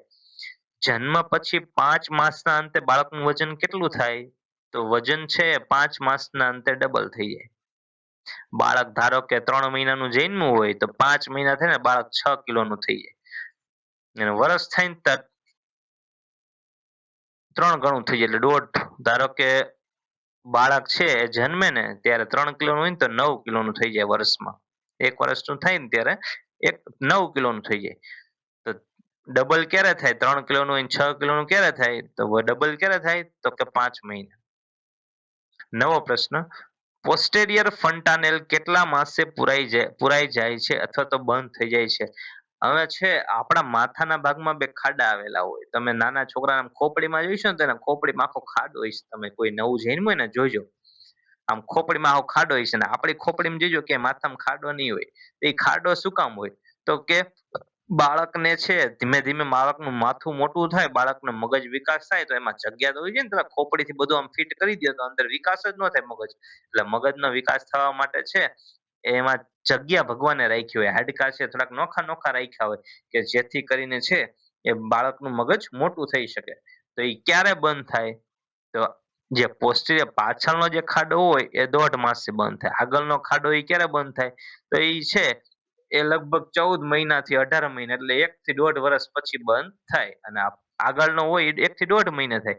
જે પાછળનો ખાડો હોય પોસ્ટ એટલે પાછળનું, તો પોસ્ટીરિયર ફન્ટાનેલ ક્યારે બંધ થાય, તો કે 1.5 મહિને લગભગ પૂરું થઈ જાય, બંધ થઈ જાય પાછળનું. ગ્રોથ મોનિટરિંગ ચાર્ટની આડી લીટીમાં શું દર્શાવેલ, તો આડી લીટીમાં બાળકની ઉંમર દર્શાવેલ હોય, ઊભી લીટીમાં શું હોય, તો ઊભી લીટીમાં વજન દર્શાવેલું હોય. નવો પ્રશ્ન, એક્સક્લુઝિવ બ્રેસ્ટ ફીડિંગ એટલે જન્મના 6 માસ સુધી માત્ર ને માત્ર માતાનું ધાવણ જ આપવું, એને કહેવાય એક્સક્લુઝિવ બ્રેસ્ટ ફીડિંગ. તમે ઘણી વખત સાંભળતા હશો ટીવીમાં કે એક્સક્લુઝિવ ઇવેન્ટ ઓન ટીવી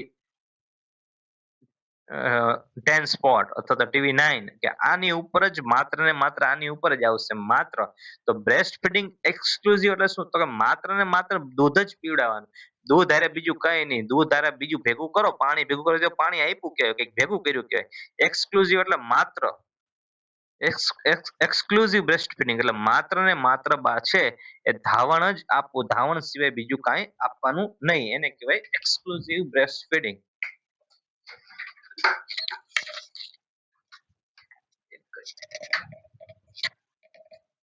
જો તમને આપણો વિડીયો ગમ્યો હોય તો આપણી ચેનલ છે લાઈક કરો, શેર કરતા રહો, સબસ્ક્રાઇબ કરતા રહો અને આવા જ અવનવા વિડીયો બધા જોવા હોય, સ્ટાફ નર્સ છે, MPSW છે, ફિમેલ હેલ્થ વર્કર છે, સેનિટરી ઇન્સ્પેક્ટર છે, લેબ ટેકનિશિયન છે, તો એના માટે છે આપણો વિડીયો જોતા રહે, લાઈક કરો, શેર કરો, સબસ્ક્રાઇબ કરો, જેથી આપણે કાંઈ વિડીયો નવા અપડેટ આપીએ તો તમને બધાને ખ્યાલ આવે અને તમને પરીક્ષામાં મદદરૂપ થાય. લાઈક જરૂરથી કરજો અને સબસ્ક્રાઇબ કરતા રહેજો ચેનલ. લાઈક આપજો જો ગમ્યો હોય તો વિડીયો. નવો પ્રશ્ન, વારંવાર રાત્રે બાળક પથારી ભીની કરે છે તેને શું કહે છે? તો એને કહેવાય એન્યુરેસિસ. આ એક અંગ્રેજી શબ્દ છે, યાદ રાખવાનો કે કોઈ બાળક રાત્રે વારે ઘડીએ છે પેશાબ કરી જાય તો એને શું કહેવાય? એન્યુરેસિસ. વારંવાર એટલે એને ખબર જ ન હોય, એને પથારી છે ભીની થઈ જાય, ઊંઘમાં ઊંઘમાં પેશાબ કરી લે, એને કહેવાય એન્યુરેસિસ. નવો પ્રશ્ન, મિઝલ્સ વેક્સિનનો સંગ્રહ કેટલા તાપમાને કરવામાં આવે છે? તો મિઝલ્સ વેક્સિનનું તાપમાન છે એ 2 થી 8 ડિગ્રી સેલ્સિયસે કરવામાં આવે છે. આપણે અગાઉ એક વિડીયો મૂકેલો છે કે રસીને કેટલા તાપમાને મૂકવું પડે, તો એ વિડીયો આખો જોઈ લેજો. વેક્સિનેશન છે એમાં આપણે મૂકેલું છે. હજુ કાલનો જ લેક્ચર છે, આપણે કાલમાં મૂકેલા છે કે FPSW ની પરીક્ષામાં જે પૂછાઈ શકે એવા પ્રશ્નો, તો એનો આપણે ઇમ્પોર્ટન્ટ લેક્ચર મૂક્યો ને, એમાંથી ઘણા બધા પ્રશ્નો એવા છે. તો એમાંનો એક આ પ્રશ્ન છે કે 2 થી 8 ડિગ્રીએ રાખવું જોઈએ કોને? રસીને, જેથી બગડી ન જાય. એટલે મિઝલ્સ વેક્સિનને ક્યાં રાખવાની હોય તો 2 થી 8 ડિગ્રી. મોટા ભાગની રસી છે ને 2 થી 8 ડિગ્રી જ રાખવાની હોય. અમુક પોલિયો જેવી વેક્સિન હોય એને તમે છે ફ્રીઝિંગ તાપમાને, મતલબ કે -2 ને એવી બધી રાખી શકો, એ વાંધો આવે નહીં.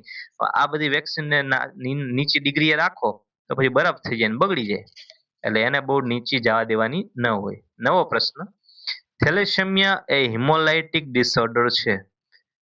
થેલેસેમિયા હિમોલાઇટિક લોહીનો રોગ છે. ધારો કે કોઈને વ્યક્તિને લોહી બરોબર, લોહીના ટકા, લોહીના આપણે ટકા કહીએ ને, હિમોગ્લોબિનમાં કંઈક વાંધો હોય એટલે એને છે હિમોગ્લોબિન બરોબર બનતું ન હોય, એટલે એને આરબીસી હરખું બને નહીં, તો એને કંઈક વાંધો હોય એના લોહીમાં, એને કહેવાય થેલેસેમિયાનો રોગ. તો એને કહેવાય હિમોલાઇટિક ડિસઓર્ડર. એના લોહી છે, એનો જે આરબીસી હોય એ ઘડીએ વળીએ તૂટી જતા હોય કાંઈક ખામીના હિસાબે, એને જેનેટિક ખામી કહેવાય. એ આપણે આગળ લેક્ચરમાં તમને ડીપમાં સમજાવશું. તો એને કહેવાય હિમોલાઇટિક ડિસઓર્ડર. નવો પ્રશ્ન, ન્યૂબોર્ન બેબીમાં ફિઝિયોલોજીકલ જોન્ડિસ સામાન્ય રીતે ક્યારે જોવા મળે? ફિઝિયોલોજીકલ જોન્ડિસ એટલે શું? એક પેથોલોજીકલ જોન્ડિસ અને બીજો ફિઝિયોલોજીકલ આવે. તો પેથોલોજીકલ, ફિઝિયોલોજીકલ એટલે શું? તો કે ભાઈ આ તો કુદરતની રચના છે. બાળક છે એ જન્મે, હવે જન્મે ત્યારે બહાર આવે, અત્યાર સુધી તો માતાના ભરોસે તો જેવું બહાર આવે એટલે એના લોહી હોય ને બધું તૂટવા માંડે. એનું લોહી, આપણું લોહી બને, નવું બને અને જૂનું તૂટે. હવે ધારો કે બાળકમાં છે જે જૂનું લોહી તૂટે ત્યારે આપણું છે એ આપણું આપણું બરોળ, આપણે મોટા થઈ ગયા એટલે આપણું બરોળ અને લીવર હરખું કામ કરતું હોય. પણ જ્યારે બાળક નાનું હોય ત્યારે લીવર બરોબર કામ ન કરતું હોય, એટલે જે લોહી તૂટે, લીવર બરોબર કામ ન કરતું હોય અને લોહી બધું તૂટે, એટલે એના હિસાબે બાળકને કમળો થાય. તો કમળો થાય એ ક્યારે થાય તો કે બીજા જ દિવસે જોવા મળે, એને કહેવાય ફિઝિયોલોજીકલ જોન્ડિસ. એને પછી તમે છે ઘણી વખત કાચની પેટીમાં રાખો, ખબર હોય ક્યાંક છે કાચની પેટીમાં રાખ્યો 5 દિવસ 10 દિવસ, શું કામ હોય? કમળો મટાડવા માટે. કમળામાંથી બહુ લેવલ વધી જાય જોન્ડિસનું, એટલે બિલીરુબિનનું, તો એને કમળી કહેવાય, એને કર્નિક ટ્રસ્ટ કહેવાય. એટલે એવું ન થાય, મૃત્યુ ન થાય એના માટે એને શું કહીએ આપણે? તો કે અલ્ટ્રા વાયોલેટ જેવા જ્યાં મળતા હોય ને એવી આપણે કાચની પેટીમાં રાખીએ. અથવા તો બહુ ઝાઝો જ કમળો ન હોય તેને શું કરીએ? તો આપણે સવારના જે કૂણો તડકો કહીએ ને, જે સવારમાં જે સૂર્ય ઉગે ત્યારે જે અલ્ટ્રાવાયોલેટ કિરણો હોય ને એમાં આપણે એને રાખીએ બાળકને સૂર્યપ્રકાશમાં, તો એને કમળો છે ધીમે ધીમે ઓછો થઈ જાય. બહુ હોય તો દાખલ કરીને કાચની પેટીમાં રાખવો પડે, ઓછું હોય તો એને આપણે તડકામાં રાખીને મટાડી શકીએ. ધીમે ધીમે ઈ પાણી પીશે, મતલબ કે બ્રેસ્ટ ફીડિંગ કરશે, ધીમે ધીમે ઓછું થતું જશે. પેશાબ વાટે બધો કમળો નીકળતો જશે. બિલીરુબિન છે એ પેશાબ વાટે નીકળી જાય છે. એટલે ન્યૂબોર્નમાં ફિઝિયોલોજીકલ. પેથોલોજીકલ એટલે શું? તો કંઈક બીમારી થાય, ધારો કે કોઈને મેલેરિયા થયો, મેલેરિયામાં લોહીના કણ, આરબીસી બહુ બધા તૂટ્યા અને એ તૂટવાના કારણે કોઈને જોન્ડિસ થયો, એને કહેવાય પેથોલોજીકલ જોન્ડિસ. નવો પ્રશ્ન, આઈએમસીઆઈ ની ટ્રીટમેન્ટ ગાઈડલાઈનમાં કયા કલરનો સમાવેશ થતો નથી? લાલ, પીળો, લીલો, ગુલાબી. IMNCI ની ટ્રીટમેન્ટ ગાઈડલાઈનમાં કયા કલરનો સમાવેશ થતો નથી? તો એમાં છે એ લાલ રંગનો સમાવેશ ન થાય. લીલો એટલે સૌથી ઓછું ડેન્સ. કોઈ પણ બાળકને છે બીમારી હોય ને તો એના માટે કલર કોડ આપેલા. ઓછી બીમારી હોય તો લીલો કલર, થોડીક વધુ બીમારી તો પીળો કલર, અને બહુ ઇમરજન્સી કન્ડિશન દાખલ કરવો હોય તો ગુલાબી કલર. લાલ કલરનો ક્યાંય ઉલ્લેખ આવતો નથી. નવો પ્રશ્ન, ઇન્ફન્ટ એટલે શું? તો ધારો કે 1 માસથી 1 વર્ષની ઉંમર એટલે ઇન્ફન્ટ. ઇન્ફન્ટ એટલે શું? તો ઇન્ફન્ટ એટલે 1 માસથી 1 વર્ષની ઉંમર કોઈ પણ છે એ બાળક જન્મે પછી એને 28 દિવસ શું કે 1 મહિનો શું કહેવાય? એને નિયોનેટ કહેવાય, નવજાત શિશુ. હવે 1 મહિનાથી ઉપરનો સમયગાળો થાય તો 1 વર્ષ સુધી શું કહેવાય? તેને કહેવાય ઇન્ફન્ટ. પછી આપણે એને ટોડલર ને એવું બધું કહેતા હોય, ટીનેજ, ટોડલર ને એડલ્ટ ને એવું બધું કહીને, એવી રીતે એને એક જન્મથી જેમ બાળક છે જન્મે પછી એને નિયોનેટ કહેવાય, નવજાત શિશુ. પણ 28 દિવસ 1 મહિના પછી એને કહેવાય ઇન્ફન્ટ, 1 વર્ષ સુધી. આનો આપણે એક આખો ઇન્ફન્ટ ને કોને ઇન્ફન્ટ કહેવાય, કોને સ્ટીલ બર્થ કહેવાય, કોને નિયોનેટ કહેવાય, આની ઉપર એક આપણે યુટ્યુબમાં આખો વિડીયો મૂકેલો છે. એમાંથી આ શોર્ટ ક્વેશ્ચન છે. એટલે એ જો આપણે કોઈને વિડીયો આગળની તૈયારી કરવી હોય, આમાં તમારા બધાને ખૂબ સારા જ માર્ક આવશે, લાગી જ જાય છો. પણ કોઈને તો તૈયારી કરવી હોય તો આપણો વિડીયો પાછળના જોતા રહે, એમાં પણ આ બધા પ્રશ્નો આવે છે, આપણે સમજાવેલા છે. ન્યુટ્રિશનલ રિહેબિલિટેશન સેન્ટર કયા પ્રકારના બાળકો માટે હોય છે? ન્યુટ્રિશનલ રિહેબિલિટેશન એટલે શું? તો કે તમે કંઈક બગડ્યા હોય ને તો તમને સુધારવા હાટુ રિહેબિલિટેશન સેન્ટર હોય. તમે દારૂ પીતા હોય તો દારૂનું રિહેબિલિટેશન સેન્ટર હોય, તમે જ્યાં દારૂ છોડી દો. યોગનું રિહેબિલિટેશન હોય, તમે બેઠા બેઠા આળસુ જીવન જીવો, તમારે યોગની જરૂર છે તો યોગ રિહેબિલિટેશન સેન્ટર. ક્યાંક યોગનું સેન્ટર હોય, તમે અહીંયા યોગ કરો એટલે થોડાક સારા થાવ. હવે ધારો કે કોઈ બાળક છે એ સ્વસ્થ બાળક હોય તો એને ક્યાં લઈ જવાની જરૂર છે? બીમાર બાળક હોય તેને હોસ્પિટલ લઈ જવાના હોય. બ્રીધિંગ પ્રોબ્લેમ વાળા બાળક હોય તો એને ડોક્ટર પાસે લઈ જવાના હોય. પણ માલ નરિશમેન્ટ વાળા બાળકો એટલે કે જેને માલ નરિશમેન્ટ વાળા બાળકો એટલે કે જેનામાં પૂરતું ન્યુટ્રિશન છે નહીં. ધારો કે જેનામાં પૂરતું ન્યુટ્રિશન છે, કોઈ પણ બાળકમાં પૂરતું ન્યુટ્રિશન છે નહીં, તો એ બાળકને ક્યાં લઈ જવાનો હોય? તો એને ન્યુટ્રિશનલ રિહેબિલિટેશન સેન્ટરમાં લઈ જવાનો હોય. તે સેન્ટરમાં લઈ જાવ એટલે તમને યોગ્ય ખોરાક ને એવું આપે, તમને સારું એવું જમવાનું આપે, શેરો ને એવું બધું કરીને ખવડાવે. આટલા આટલા ટાઈમે આ કેલરી આપવી જોઈએ, ચણા ને એવું બધું ખવડાવે. મતલબ કે તમને જે સરકારે જે નક્કી કર્યું એ પ્રમાણેનું તમને ભોજન આપે, એટલે તમારામાં શરીર થોડુંક તાકાત આવે અને તમે સારા થાવ. જે દુબળા પતલા મરવા પડ્યા હોય નાના નાના બાળકો તમે જુઓ તો એ બાળકો છે સારા થાય. ન્યુટ્રિશનલ વેલ્યુ છે એમાં પાછી એનામાં શરીરમાં બધું વિટામિન્સ ને મિનરલ ને બધું પ્રોટીન ને બધું ઘટતું હોય, ધીમે ધીમે બધું ખાય ખોરાક સ્વરૂપે એટલે બાળક હેલ્ધી બને. એના માટે શું હોય? તો કે ન્યુટ્રિશનલ રિહેબિલિટેશન સેન્ટર. કોની માટે? માલ નરિશમેન્ટ વાળા બાળકો માટે. નવો પ્રશ્ન, પેન્ટાવેલેન્ટ રસીના વેક્સિનનો ડોઝ કેટલો હોય? તો પેન્ટાવેલેન્ટનો ડોઝ કેટલો હોય મિત્રો? 0.5 ml. નવજાત શિશુનું રિસક્સેટેશનમાં ચેસ્ટ કમ્પ્રેશન અને વેન્ટિલેશનનો રેશિયો શું હોય? હવે પહેલા તો અત્યારે CPR નું બહુ ઉપડ્યું છે, તમને ખબર હોય તો CPR દ્યો, CPR દ્યો. હવે CPR એટલે શું? તો કે આપણે કોઈ વ્યક્તિનું હાર્ટ બંધ થઈ જાય ને તો એને હાર્ટ ચાલુ કરવા માટે આપણે એનું પમ્પિંગ કરીએ, એને રીસક્સાઇટ કર્યું કહેવાય, કે એને વ્યક્તિને રીસક્સાઇટ કર્યો, પાછો જીવિત પુનર્જીવિત કર્યો. તો હવે કોઈ બાળક છે મરી જાય તો એને તમારે રીસક્સાઇટેશન કરો ને CPR આપવો હોય તો શું કરવાનું? તો ચેસ્ટ કમ્પ્રેશન, તમારે છાતી હાથથી દબાવવાની કેટલી વાર? આંગળીથી દબાવવાની બહુ નાનું હોય તો, નકર હાથથી દબાવવાની કેટલી વાર? તો કે 3 વખત છાતી દબાવો, પછી 1 વખત છે ને શ્વાસ આપવાનો. વેન્ટિલેશન એટલે શ્વાસ આપવાનો. 3 વાર તમે છાતી દબાવો પછી 1 વખત છે એને શ્વાસ આપવાનો, એટલે એને કહેવાય 3:1. ધારો કે કોઈ પણ વ્યક્તિ છે એને 1 મિનિટમાં તમે 90 વખત છે એ કમ્પ્રેશન આપો છો. કોઈ બાળક છે એને 1 વખત 1 મિનિટમાં તમે 90 વખત કમ્પ્રેશન આપો છો, તો એને 30 વખત શું કરવાનું? તો કે શ્વાસ આપવાનો. 30 વખત 1 મિનિટમાં 30 વખત શ્વાસ આપવાનો અને 90 વખત છાતી દબાવવાની. એટલે એને ઉપરથી રેશિયો પડે 3:1. કારણ શું કામ આટલી બધી વખત શું કામ આપવાનું? તો બાળકના ધબકારા કેટલા હોય? તો કે 150, 120 જેવા હોય. તો 120 ને પહોંચી વળવા હાટુ આપણે 120 વખત તો ઓલું કરવું પડશે ને, કમ્પ્રેસ કરવું પડશે ને. તો 30 વખત આપણે છે એ શ્વાસ આપવાનો અને 90 વખત છે એ છાતી દબાવવાની. કેટલામાં? તો કે 1 મિનિટમાં આટલું કરવાનું. આવું તમે થોડીક વાર કરો, 2-4 મિનિટ, 5 મિનિટ, ત્યાં બાળક ક્યારેક જીવિત પાછું થઈ જાય ને જીવે હોય, આખે જિંદગી છે ખુશખુશાલ જીવવા માંડે. રેશિયો શું છે? 3:1. વૂપિંગ કફ બીજા ક્યાં નામથી ઓળખાય છે? હવે વૂપિંગ કફ એટલે ઉટાટિયું. ઉટાટિયુંને અંગ્રેજીમાં કહેવાય પર્ટુસિસ. પર્ટુસિસ, ઉટાટિયું, વૂપિંગ કફ. આના માટે કઈ રસી આવે? તો આની ડીપીટી ની રસી આવે, પર્ટુસિસ. ડી એટલે ડિફથેરિયા, ટી એટલે ટીટેનસ, પી એટલે પર્ટુસિસ. હવે વૂપિંગ કફ એટલે શું? તો આવી રીતે બાળક છે, બાળક હોય કે કોઈ જેને રસી ન લીધી હોય, એડલ્ટ વ્યક્તિ હોય, તો આને મહિનો મહિનો દિવસ આવી ઉધરસ મટે જ નહીં. તમે સાંભળ્યું છે કે આને સાહેબ દિન રાત ઉધરા મટતી જ નથી, આખો દી ઉધરા એવી કરે. અને સાહેબ આ 15 દી થી આવે, મટી જ નહીં, હજુ મહિનો દી થાય. તો વૂપિંગ કફ એટલે એક ધારી ઉધરસ આવે, મટે જ નહીં તમને, સૂકી ઉધરસ આવે કરે, એને કહેવાય ઉટાટિયું. એટલે જો આવું ન કરવું હોય તમારા બાળકોને, તો રસી લઈ લેવી, જેથી આવી ઉધરસ ન થાય. અને એને ઉધરા આવે તો પછી તમારો જીવ ઊંચો થઈ જાય કે એલા બિચારાને મોઢું જ ભેગું નથી થતું. એટલે નાનપણમાં રસી લેવડાઈ લેવાય, જેથી આવા રોગ ન થાય. નવો પ્રશ્ન, વૃદ્ધિ ગ્રોથ એટલે શું? તો કે વજન અને ઊંચાઈમાં વધારો, એને કહેવાય વજનમાં વધારો થાય, ઊંચાઈમાં વધારો થાય, એને કહેવાય ગ્રોથ. નવો પ્રશ્ન, યુટ્રસમાં થતા ફિટસના હલનચલન જે માતા અનુભવી શકે એને શું કહેવાય? તો એને કહેવાય ક્વિકનિંગ. હવે જે તમે 3 ઇડિયટમાં જોતા હશો કે મોના કહેતી હોય આમિર ખાનને અને કરીના કપૂર કે લાત મારા, ઓલ ઇઝ વેલો લાત મારા, એ જે લાત મારા ફિટસની હલનચલન થાય ને એને કહેવાય ક્વિક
તો 70મા પ્રશ્નમાં સાચો જવાબ છે ઓપ્શન ડી, ઉપરના તમામ. 70માં સાચો જવાબ છે ઓપ્શન ડી. આઈસીડીએસ દ્વારા મુખ્યત્વે કઈ કામગીરી કરવામાં આવે છે? Supplement nutrition, health checkup, non formal pre school education. ઉપરના તમામ. નવો પ્રશ્ન, સગર્ભા માતા માટે મફત ડિલિવરી, દવાઓ, નિદાન, ભોજન અને વાહન વગેરેની મફત સુવિધાઓ કઈ યોજના હેઠળ આપવામાં આવે છે? તો સાચો જવાબ છે જનની શિશુ સુરક્ષા કાર્યક્રમ. જનની શિશુ સુરક્ષાનો કાર્યક્રમનો હેતુ એ છે કે મફતમાં ડિલિવરી થાય એટલે માતા છે, માતાનું હેલ્થ જળવાય, કારણ કે માતાની હોસ્પિટલમાં ડિલિવરી થાય એટલે હોસ્પિટલમાં મફત થશે એટલે હોસ્પિટલમાં આવશે, અને હોસ્પિટલમાં આવશે એટલે ડિલિવરી સારી રીતે થશે એટલે માતાનું સ્વાસ્થ્ય જળવાય છે. અને પછી જો માતા ગરીબ હોય તો દવાના પૈસા, તો ડોક્ટર દવા પણ આપે, મતલબ સરકાર દવા પણ આપે, નિદાન પણ સારું કરે, કઈ તકલીફ થાય તો બાળકનું અને માતા બંનેનું, ભોજન પણ આપે, વાહનની પણ સુવિધા આપે, તમને મફતમાં છે ખિલખિલાટ વાહન છે, મફતમાં લઈ જાય ને મૂકી જાય, એટલે જેથી કરીને માતાને કાંઈ એના ઉપર કાંઈ આર્થિક ભાર આવે નહીં. એટલે આ સરકારની યોજના છે. કઈ યોજના? જનની શિશુ સુરક્ષા યોજના. બેયની રક્ષા કરવાની, માતાની પણ અને બાળકની પણ. નવો પ્રશ્ન, આયુષ્યમાન ભારત પ્રધાનમંત્રી જન આરોગ્ય યોજના અંતર્ગત કેટલી સહાય આપવામાં આવે છે? 5 લાખ એક કુટુંબને, 5 લાખ કુટુંબમાં દરેક વ્યક્તિને, 15 લાખ દરેક વ્યક્તિને, 20 લાખ 70 વર્ષની ઉપરની વ્યક્તિને. તો 72માં સાચો જવાબ છે બી, 5 લાખ કુટુંબના દરેક વ્યક્તિને. નવો પ્રશ્ન, નીચેનામાંથી સમય મર્યાદામાં સેવાઓ અધિકારની રૂએ પ્રાપ્ત કરવા માટેનો ગુજરાતનો કયો કાયદો છે? તો 73માં સાચો જવાબ છે બી, આરસીપીએસ એક્ટ. નવો પ્રશ્ન, માહિતી અધિકાર અધિનિયમ 2005ની કઈ કલમ હેઠળ દરેક જાહેર સત્તામંડળ રાજ્યના જાહેર માહિતી અધિકારીઓ તરીકે જરૂર હોય તેટલા અધિકારીઓને મુકરર કરી શકે છે? માહિતી અધિકાર અધિનિયમ 2005ની કઈ એવી કલમ છે જેમાં જાહેર સત્તામંડળ રાજ્યના જાહેર માહિતી અધિકારીઓ તરીકે જરૂર હોય તેટલા અધિકારીઓને મુકરર કરી શકે? તો 74માં સાચો જવાબ છે ઓપ્શન એ, કલમ એ. નવો પ્રશ્ન, ભારતીય સંવિધાન મુજબ નગરપાલિકાઓની ચૂંટણી અંગેની તમામ કામગીરીઓ કોણ કરશે? ભારતના સંવિધાનમાં એમ કહેવામાં આવ્યું છે કે નગરપાલિકાની ચૂંટણી હોય ને તો એ જે તે રાજ્ય હોય ને એ રાજ્યના ચૂંટણી કમિશનર કરે. રાજ્યના જે ચૂંટણી કમિશન હોય એ એની કામગીરી કરે. કોણ? તો કે જે અત્યારે હમણાં તમને ખબર છે ટૂંક જ સમયમાં બધા નગરપાલિકાના ફોર્મ ભરાય છે, તો એ નગરપાલિકામાં જે ફોર્મ ભરાય ને, ચૂંટણી થતી હોય ને મહાનગરપાલિકાની, જ્યાં તમે લાગવાના છો નોકરી, ત્યાં તમારા જે સુરત એસએમસી મ્યુનિસિપલ કોર્પોરેશન હશે ને, એક મહાનગરપાલિકા, એમાં અત્યારે ચૂંટણી થાય છે. એ ચૂંટણી છે એની કામગીરી કોણ કરે? તો કે રાજ્ય ચૂંટણી કમિશન. નવો પ્રશ્ન, હ્યુમન ડેવલપમેન્ટ રિપોર્ટ 2025 મુજબ વિશ્વના 193 દેશમાંથી ભારત કયા ક્રમે છે? તો 76માં સાચો જવાબ છે ઓપ્શન ડી, 132માં ક્રમે છે, જે બહુ નીચો ક્રમાંક કહેવાય, પણ આપણે ધીમે ધીમે સુધારવાનો પ્રયત્ન કરી રહ્યા છીએ. દિવસે દિવસે આપણે આઝાદીને ઝાઝા વર્ષો જેમ જેમ થતા જાય, જેમ જેમ આપણા ડેવલપમેન્ટ થતું જાય, એમ એમ બધું સુધરતું જાય. પૈસા ટકે સુધરીએ, આર્થિક ટકે સુધરીએ, બધું પછી ધીમે ધીમે હેલ્થની રીતે સુધરીએ, પણ જેમ જેમ આઝાદીથી જેમ જેમ ઝાઝા વર્ષો થાય આમ વિકાસ થતો જાય. આજ દિવસ સુધી બધું આપણું શોષણ જ થયું છે 2000 વર્ષ સુધી. નવો પ્રશ્ન, પશુઓની વર્તણૂક એનિમલ બિહેવિયર માટે નીચેનામાંથી કયો શબ્દ સાચો છે? તો સાચો જવાબ છે ઇથોલોજી. નવો પ્રશ્ન, વેદવ્યાસ રચિત મહાભારતના કયા પર્વમાં રામજન્ય, રાવણ જન્મ વગેરે ઉલ્લેખવાળી રામકથા આવે છે? તો એ છે આદિ આદિ પર્વ, સભા પર્વ, વન પર્વ કે વિરાટ પર્વ. તો એમાં સાચો જવાબ છે વન પર્વમાં છે રામ જન્મની વાત આવે અને રાવણ જન્મની વાત આવે. ગુજરાત વિધાનસભામાં ગુજરાતનું વર્ષ 2026 અને 27નું બજેટ કોણે રજૂ કર્યું હતું? તો એ કર્યું હતું નાણામંત્રી કનુભાઈ દેસાઈ. હવે બજેટ છે ને એ લગભગ મોટે ભાગે એવું આ થયું નથી, પણ લગભગ છે એ નાણામંત્રી જ રજૂ કરતા હોય બજેટ, અને એ નાણામંત્રી કોણ છે? તો એ છે કનુભાઈ દેસાઈ અત્યારે. ગુજરાત સરકારની શિક્ષણ વિભાગ દ્વારા એજ્યુકેશન લોન માટે 100% વ્યાજ સહાય આપવામાં આવે છે. અભ્યાસક્રમના કુલ સમયગાળો વત્તા 1 વર્ષ માટે. આ યોજના વધુમાં વધુ કેટલા લાખ રૂપિયાની લોન માટે લાગુ પડી શકે છે? તો સાચો જવાબ છે 15 લાખ રૂપિયા.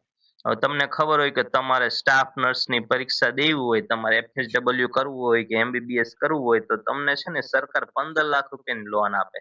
અને 15 લાખ રૂપિયાની લોનમાં ક્યાં સુધી વ્યાજ નહીં ભરવાનું? તો તમે જ્યાં સુધી ભણી રહ્યો ત્યાં સુધી, અને ભણ્યા પછી તમને 1 વર્ષ આપે કે હવે તમે નોકરીએ ચડી જાઓ અને પછી તમે આનું વ્યાજ ભરજો અને આ બધી રકમ છે પાછી આપજો. તો ક્યાં સુધી મહત્તમ આપે? તો કે 15 લાખ રૂપિયા સુધીની લોન સરકાર આપે. નવો પ્રશ્ન, નીચેનામાંથી કયું પુસ્તક ગુજરાતી લેખિકા રેખા દવેનું સંપાદન છે? તેનો સાચો જવાબ છે સ્વચ્છતા આપણો રાષ્ટ્ર ધર્મ. લેખિકા રેખાબેન દવે દ્વારા કયું સંપાદિત થયું હતું પુસ્તક? તેનું નામ છે સ્વચ્છતા આપણો ધર્મ. નવો પ્રશ્ન, મનુષ્યના મૂત્રમાં કેટલા ટકા યુરિયા હોય છે? મનુષ્યના મૂત્રમાં યુરિયા હોય, પણ કેટલા ટકા હોય?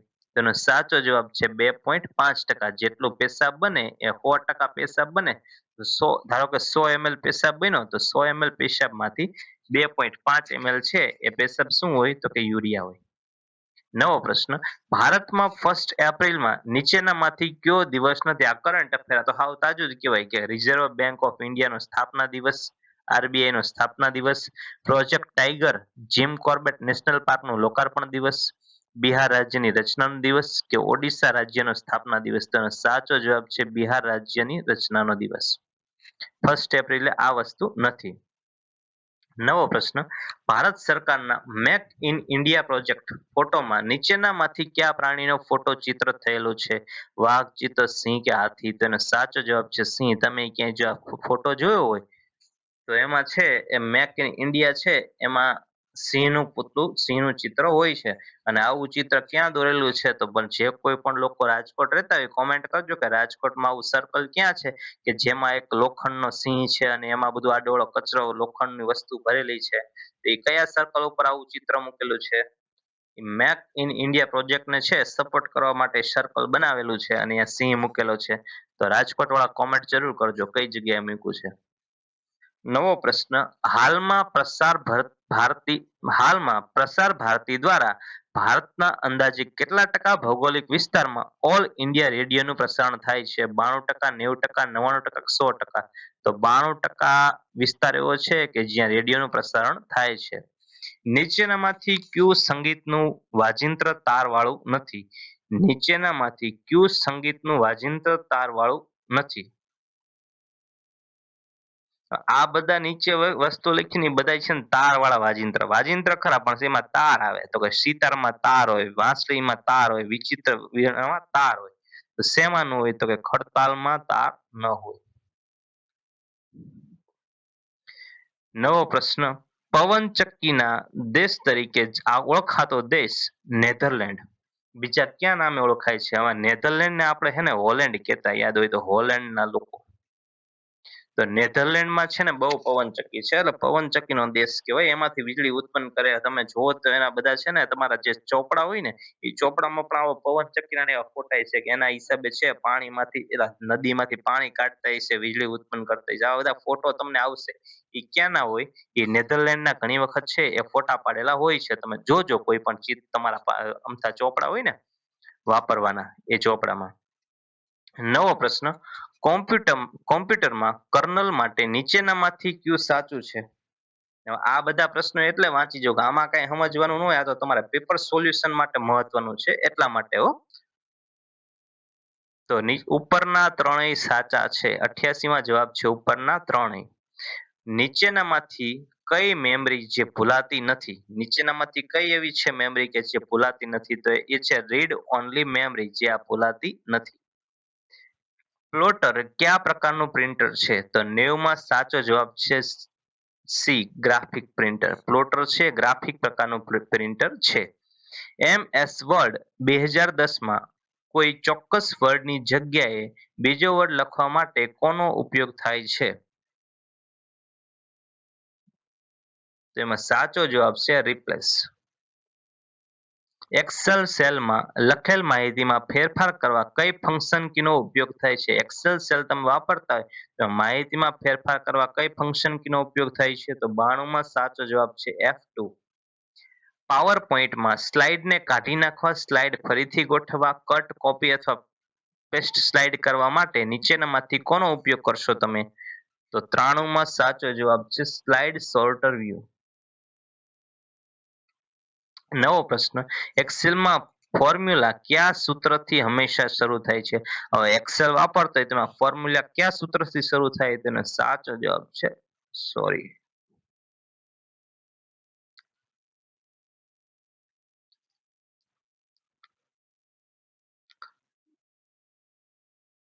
બે બરાબરની નિશાની.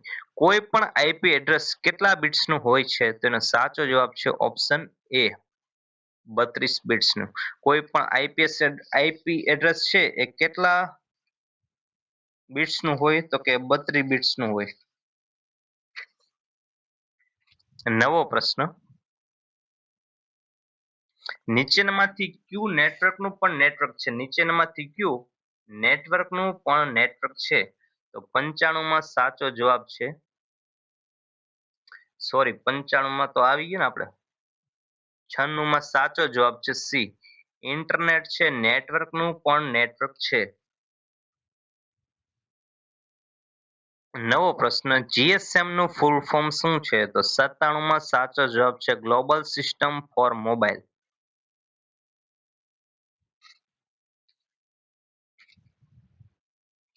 હવે આ નીચેના છે ને એ સુરત મહાનગરપાલિકાનું જે તમને કીધું ને કે પૂછશું એમાંથી આ પૂછેલું છે. તો આ બધું છે વાંચ્યું હોય તો કામનું.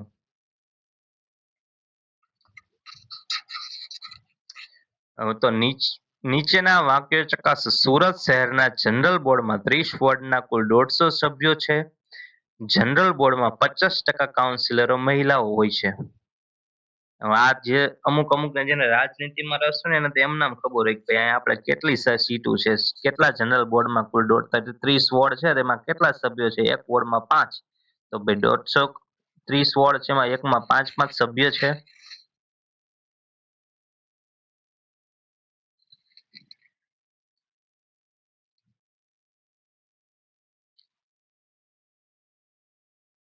તેમાં સાચો જવાબ છે 1 અને 2 બંને યોગ્ય નથી.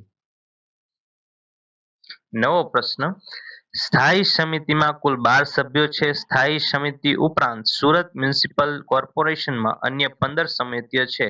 ઉપરના વાક્ય ચકાસો. તેમાં 99 માં 1 અને 2 બંને યોગ્ય છે. સ્થાયી સમિતિમાં 12 સભ્ય છે અને સ્થાયી સમિતિ ઉપરાંત સુરત મ્યુનિસિપલ કોર્પોરેશનમાં અન્ય 15 સમિતિ છે. આ બંને સાચા છે. નવો પ્રશ્ન, સુરત મ્યુનિસિપલ કોર્પોરેશનના પુલોનું કલવર્ટ, અંડરપાસ, ફ્લાયઓવરનું બાંધકામ અને જાળવણીનું કામ બ્રિજ સેલ કરે છે. બીજું છે શહેરના રસ્તાઓ બનાવવા તેની મરામત બ્રિજ સેલ દ્વારા કરવામાં આવે છે.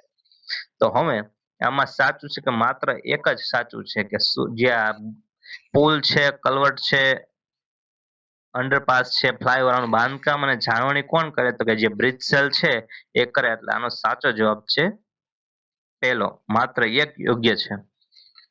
તો બધાનું પેપર સોલ્યુશન બધાએ કરી લીધું હોય તો માર્ક ગણી લેજો કે કેટલા બધાને માર્ક થાય છે. એના ઉપરથી આપણે છે એ પછી વિડીયો મૂકશું કે કેટલું મેરિટ અટકે છે, કેટલું મેરિટ લોકોને કેટલામાં વારો આવી જશે, કેટલું મેરિટ અટકે છે.